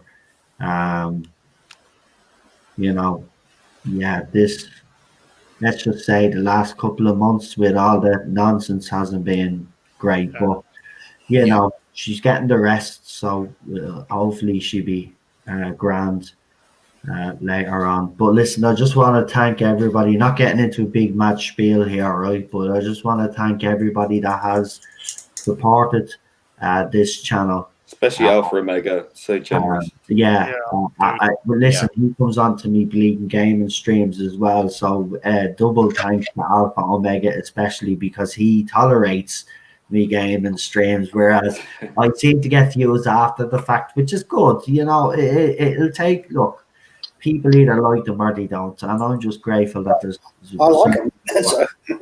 So if you still want to see me do something, and you know, sometimes I might lose me rag if I lose. You know, sometimes I get real quiet, and then you know something big's gonna come, and then I'll knock someone out. By the way, it's on a game in UFC. I don't literally go out there and knock people out. I'm not a cage fighter. But yeah, I just want to thank you all because you know it has been rough, but you know with the support of all of you guys and people like Lee behind the scenes and Ballstreck and others there that have sent me messages to ask me if I'm okay, I appreciate them all. Thank you very much. It really does mean a lot. But you know, tonight was a great night. We kept to the topic of conversation, which was very pleasing for me tonight as well. And we finished. I know we talked a little bit after, but I don't mind after the fact. I'd rather get the story out of the way so everybody that needs to leave can leave then if they want it, and then we can talk for a little while longer. I think it works a little bit better that way. Right. So I'm going to go and say goodnight to you all. So Alpha Omega, seriously, thank you for all those super chats. I really do appreciate it, pal. Everybody on the panel that joined me tonight, thank you guys. You have been absolutely fantastic. And of course, without you guys in the chat watching, I wouldn't be here. We wouldn't be here trying to hopefully keep you entertained. And I hope you have been. And we will be back for Utopia tomorrow, which I actually like. So it's a good story. It's a story that I really enjoy. And we have Captain Jack back. When John Barrowman, you know, was actually getting some decent character development. Under Chibs, I don't see it happening, but that's for a different time. We will, of course, be doing a review of the festive special. So if anybody is brave enough, because we haven't decided a panel on it, because because I don't know how many people were actually going to watch it. So, because I know Rabbi is going to be doing his own reviews. So this is what I'm going to do. I'm going to do a panel on it, but then I'm going to do my own separate review as well, as I said. But if you want to be brave enough to be part of that panel, minimum 2 points. to watch Revolution of the Daleks with us, if you can stomach it, there is. Send me a message. Let me know if you're interested. We'll see how many people we get, and then we'll go from there. But we're definitely going to be doing it because for the simple fact is, right, bottom line is this. I'm a Doctor Who fan. I always will be. I'm not going to let this era destroy something that I've grown up with. But I'm not going to sit back in silence either and watch it be destroyed. Now, listen, if this episode by some miracle ends up being good and decent, you will hear me say it's good and decent. And I don't care what anybody else says on the panel. They know that they have their own views just like I do. But if I think this is decent, I'll come out and say it's decent. But if I think this is bad, like everything else that we've gotten, well then I'm going to come out and tell people how I truly feel about it. And I'm not going to be stopped either. Well said. Simple as that, right? So we'll see how it goes. It's going to be very interesting. I think it's going to be, I can already predict it's going to be a very lively live stream. Because there's going to be a lot of emotion like there was for the Timeless Children review. And there is, make no mistake about it. This has been a roller coaster emotional ride for older fans especially. I'm not saying that the younger fans haven't been affected by this because some of these have. But for us older fans, it really has made a huge impact, and it hasn't been a good one. It's tainted their experience to a certain extent. We've tried very hard.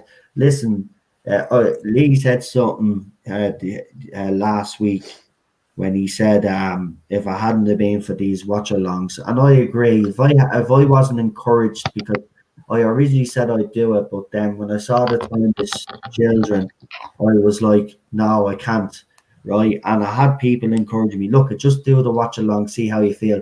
You'll even hear back the first couple of weeks, I wasn't really that interested. I just kept, I was like, what's the point? Like, what's the point of watching an unearthly child? We know where it goes. This is bullshit, you know? This is the way I was feeling. And I started getting angry. And then I did. I had me little bit of a cry. I don't care what anybody says. They can laugh if they want to. I don't care.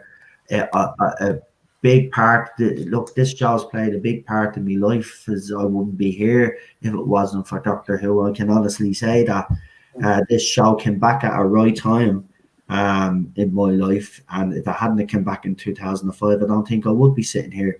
So I owe this show. So I will not sit back and watch this show being destroyed and let a clown continue to destroy it. So if this is bad, if this festive special is bad, he's better buckle ourselves up, because if you thought, because you heard me during the timeless children, if you thought that was bad, you ain't heard that yet. So Chibnall, for your sake, you better have wrote something decent, because I'm telling you now, this is timeless children was the final straw. But I tell you, if you add any more misery to fans, I'm telling you now, that's it. We're gonna do whatever we can in our power, boycott whatever it needs to be done to have you remove the showrunner. If we have to keep writing emails to Tim Davey, whatever it is, get a campaign going. I don't care. We are going to do it until you are removed as showrunner. It's all about him, folks. And that's where we should be concentrating this battle now. It's Chris Chibnall and his pathetic writing team that are a bunch of soap writers, and they're all pathetic. Every single one of them are not good enough to write for this show. Every single one of them. Absolutely disgraceful. And the worst thing about it is that they can see that it's a failure. You can see it in the ratings. You can see with the negativity. Listen, the interesting thing about the latest poll that the other side is rigging? Go to the comment section, folks. Yeah. Go to the comment section. The comment section is where you find the truth among the lies, because the poll, the numbers of the poll, the numbers that Jodie Whittaker is getting in that poll do not justify look at the comment section. Comment section will tell you exactly who people's favorite doctor is. The numbers lie, because these pathetic people are trying anything. And I think these are all designed. I think there are people behind the scenes asking for all of these polls to be put out there, right? They seem to get them as well. By the way, I got that poll Just late. propaganda. It seems to be weird, isn't it, that they seem to get these polls and they know about these polls before we do. And then, I mean, when I went in to vote mine, right, I actually voted Tom Baker because Tom Baker was actually ahead, right? So I gave my vote to Tom Baker. Jodie Whittaker was literally on 20 or 30 votes when I went in to vote. Next day I checked, she's over bleeding 500, and I'm like, what the hell is going on here? Right? And then Tom Baker at one stage was near the bottom. So some fans have obviously been voting the hell out of him. Now he's actually second in that poll right now, as far as the last time I checked. But again, they're doing this because they think BBC will see this poll, right, and say, oh, the show is, we're doing well here. Jodie Whittaker is the most popular doctor. But it's not going to work, you see, because the ratings are going to continue to slide. And no matter how many polls you try to rig about how great Jodie Whittaker's doctor is, you have failed already. The sad thing about it is you don't even realise that you have lost. You've lost as soon as Series 12 dropped. Soon as Series 12 dropped and Spyfall Part 2 was released, and then we got the nonsense that we got after that, it was game over. You don't even realise this show is limping to the 60th.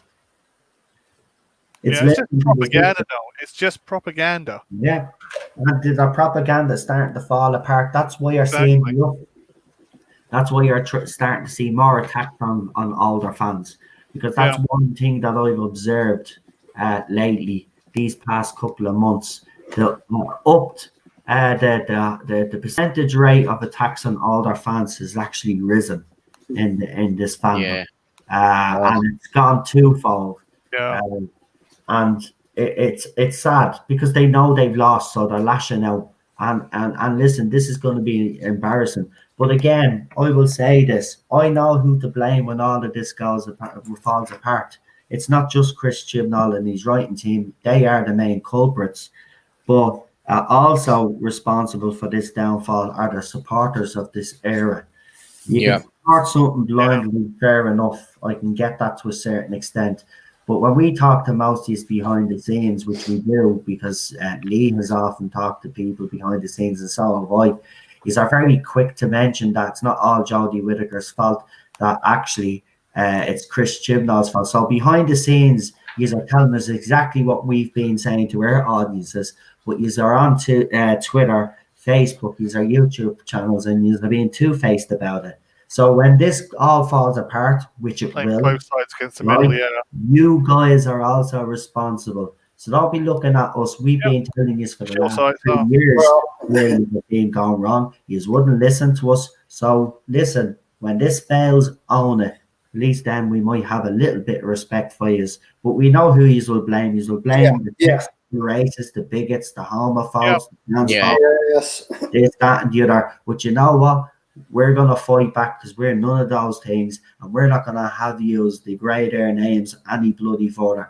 Remember one thing, we invited most of you into our fandom, and I think you have forgotten that. We were around a long, long time, and this is not a self-entitlement or anything like this. It was our fandom, right? Whether you like that or not, you came into our fandom, and you were welcomed with open arms. But the turn on the fans that have been in this fandom a long time, that's the disgraceful part of all of this. You know what I mean? Yeah, and if you truly believed in this show, which I know you don't, none of you do, because the ratings prove it. Some of you are not watching. Use loudmouths that are on Twitter, YouTube channels, and use our Facebook, which is our propaganda. Don't even watch this crap. You don't even watch it yourselves. And that's the thing about it, is are all a bunch of hypocrites. So when the show does fail, as I said, we know who to look to. It's not our fault. We've been telling you for the last 3 years what's wrong with this show, and you wouldn't listen to us, but yet you secretly had those views behind the scenes. So go to hell, as far as I'm concerned. And all you got to do now is literally just turn around to them. Shame on you, shame on Chris Chibnall and his writing team. I will never forgive you fans for this. I'll never forgive Chris Chibnall. Never will. Never. Even after this mess, if it's sorted out somehow, I will still never forgive that man for what he did and what you fans did. I'll never forget that either. So no, I'm sorry. I've been watching for 43 years, and it's so sad what's happened in the series. Yeah. And I'm sorry I went on a mad one there with me rant, but I feel so strongly about this, and as you can hear, I'm not angry anymore. I'm actually pretty calm. No, just turn around at the end of it now and just say you reap what you sow. That's it. And you do. Use this. You love this. You can have this era. Yeah. This era is your era, because I'll tell you why. This is not acceptable. There was a standard set in the classic era, which was continued in the New Who era. Okay, the New Who never reached the heights as classic, in my opinion, anyway. But Russell T came close. Stephen Moffat as well. But they had a standard. They kept to that standard. Now we went below that standard. And again, this is not self-entitlement. If this showrunner is incapable of setting the standards that other showrunners have set, well, then he must be fired. It's as simple as that. And tell me, series 11 and 12 and the special that he gave us so far until we watched the other one, has he actually kept to those standards? No. No, not at all. No. So he must be fired for that reason and that reason alone. Forget about all the other nonsense. This is what I'm talking about. These people need to start talking like, listen, we're not saying if you get rid of Chris Chib and all that, you are going against Jodie Whittaker. I keep telling you this. I told you, Chris Chibnall's the main culprit. We will never know what a Jodie Whittaker led Doctor Who show will look like because he didn't do her justice. Never did from day one.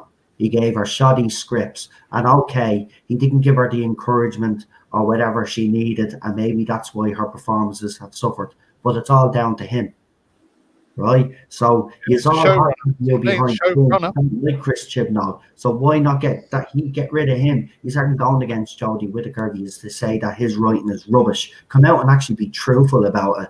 Instead of like, and you know what I hate as well? There's certain YouTubers out there as well that have been doing Doctor Who review videos for years, and they've decided not to review this era at all either. Again, that's something that's annoyed me. Those guys' voices need to be heard as well. If you don't like this era and your whole thing is, well, I'd rather not say that because I don't want the other side to come and attack me. Feck that at this stage. Come out. We need more voices that don't like this era to start coming forward. It's as simple as that. It's not good enough. There was a standard set, and he's shitting all over that standard. He's shitting all over the legacy. He doesn't give a flying crap. He actually believes he's writing something amazing here. That's the thing. The ego is so big. He actually thinks he's writing something amazing. Solutions of grandeur. That's what it is. And I'm sick of it. Yeah. Sick of it. This special, I'm telling you now, Chris Chibnall better knock it out of the park. Better knock it out of the park, because I tell you, January when I come back, I'm fired up. I'm fired up. I'm telling you, we're gonna hit the BBC where it hurts ratings. We're gonna just send a message. We have to do something. And I know we have been doing stuff, but we need to keep going. We need to keep going, because no way. I wait you see all the reviews now the night before the episode, or a couple of days before the episode is dropped.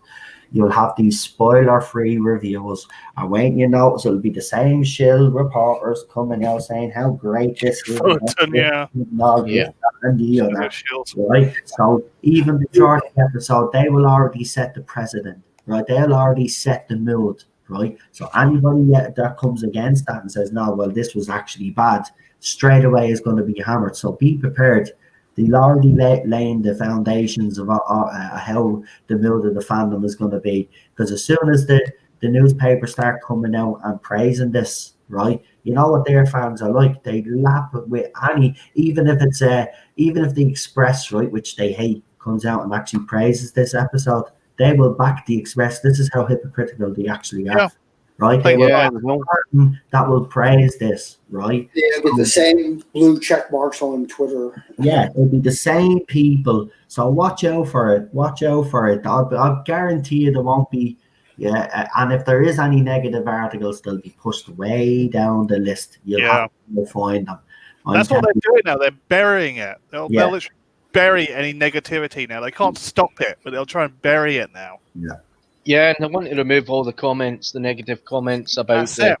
Yeah, they are removing on YouTube as well. They're great ratings as well. Yeah, they don't want fans to have real opinions anymore.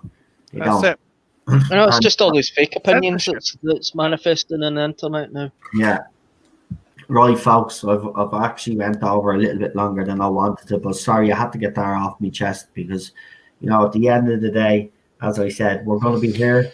We're going to be here talking about how we feel about this show, this current era, and of course, all the way through, you guys will be interacting with the channel. You guys will be part of it as well, because I believe it's very important that we hear all views on this channel. And if there's anybody that does like the festive story,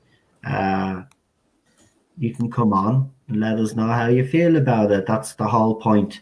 But we will be reviewing it. We'll have a panel. As I said, if you want to be part of that panel, let me know. What you call it? Yeah, I can't wait. I can't. But I'm not excited. I'm not excited for that. I've no feeling, but the feeling that I do have is I just can't wait. I just can't wait to see how good or bad this is going to be. And you know what side I already fall on, but I'm going to try, like I did last year, to be open-minded. You know, because I think if I go in with a negative attitude. No, we lost. No. Wow. Carry on, vamp. That was weird. Vamp That was away. weird. It's a Lee zone. Please, your channel now. Your channel now. You're second in command. No, I have to. There he is. There's back. I said if I go in with a negative attitude, then you know that's not going to be the right frame of mind. So I'm gonna what I'll do is actually, what I'll probably do is, I can't believe I'm actually going to say this. What I'll probably do is I'll probably watch Resolution again, and then watch the new special, and then see how bad they are side by side comparison. See how bad they I are. felt Resolution bland. Or good. Good, but You know, bland. yeah, it was bland. There was nothing special about that episode except I did like the Daleks. But it's probably the best episode I've seen this entire run. I mean, I did like the Daleks. I meant the dialogue. I don't Yeah. really actually like the shape of it. Right? So Yeah. just in case anybody says there, oh, he likes the shape. No, I don't. I hate it. Yeah, I don't even like these new Daleks with their red neon lights and their Dildo legs, yeah. neon lights. What the hell, man? Get the. We'll see, though. You know, we'll see. You never know. We might actually surprise us this year. There's something about this new Dalek that he said in the Radio Times that they're not exactly replacement Daleks. That's what I said about the one Resolution. Sorry. Yeah.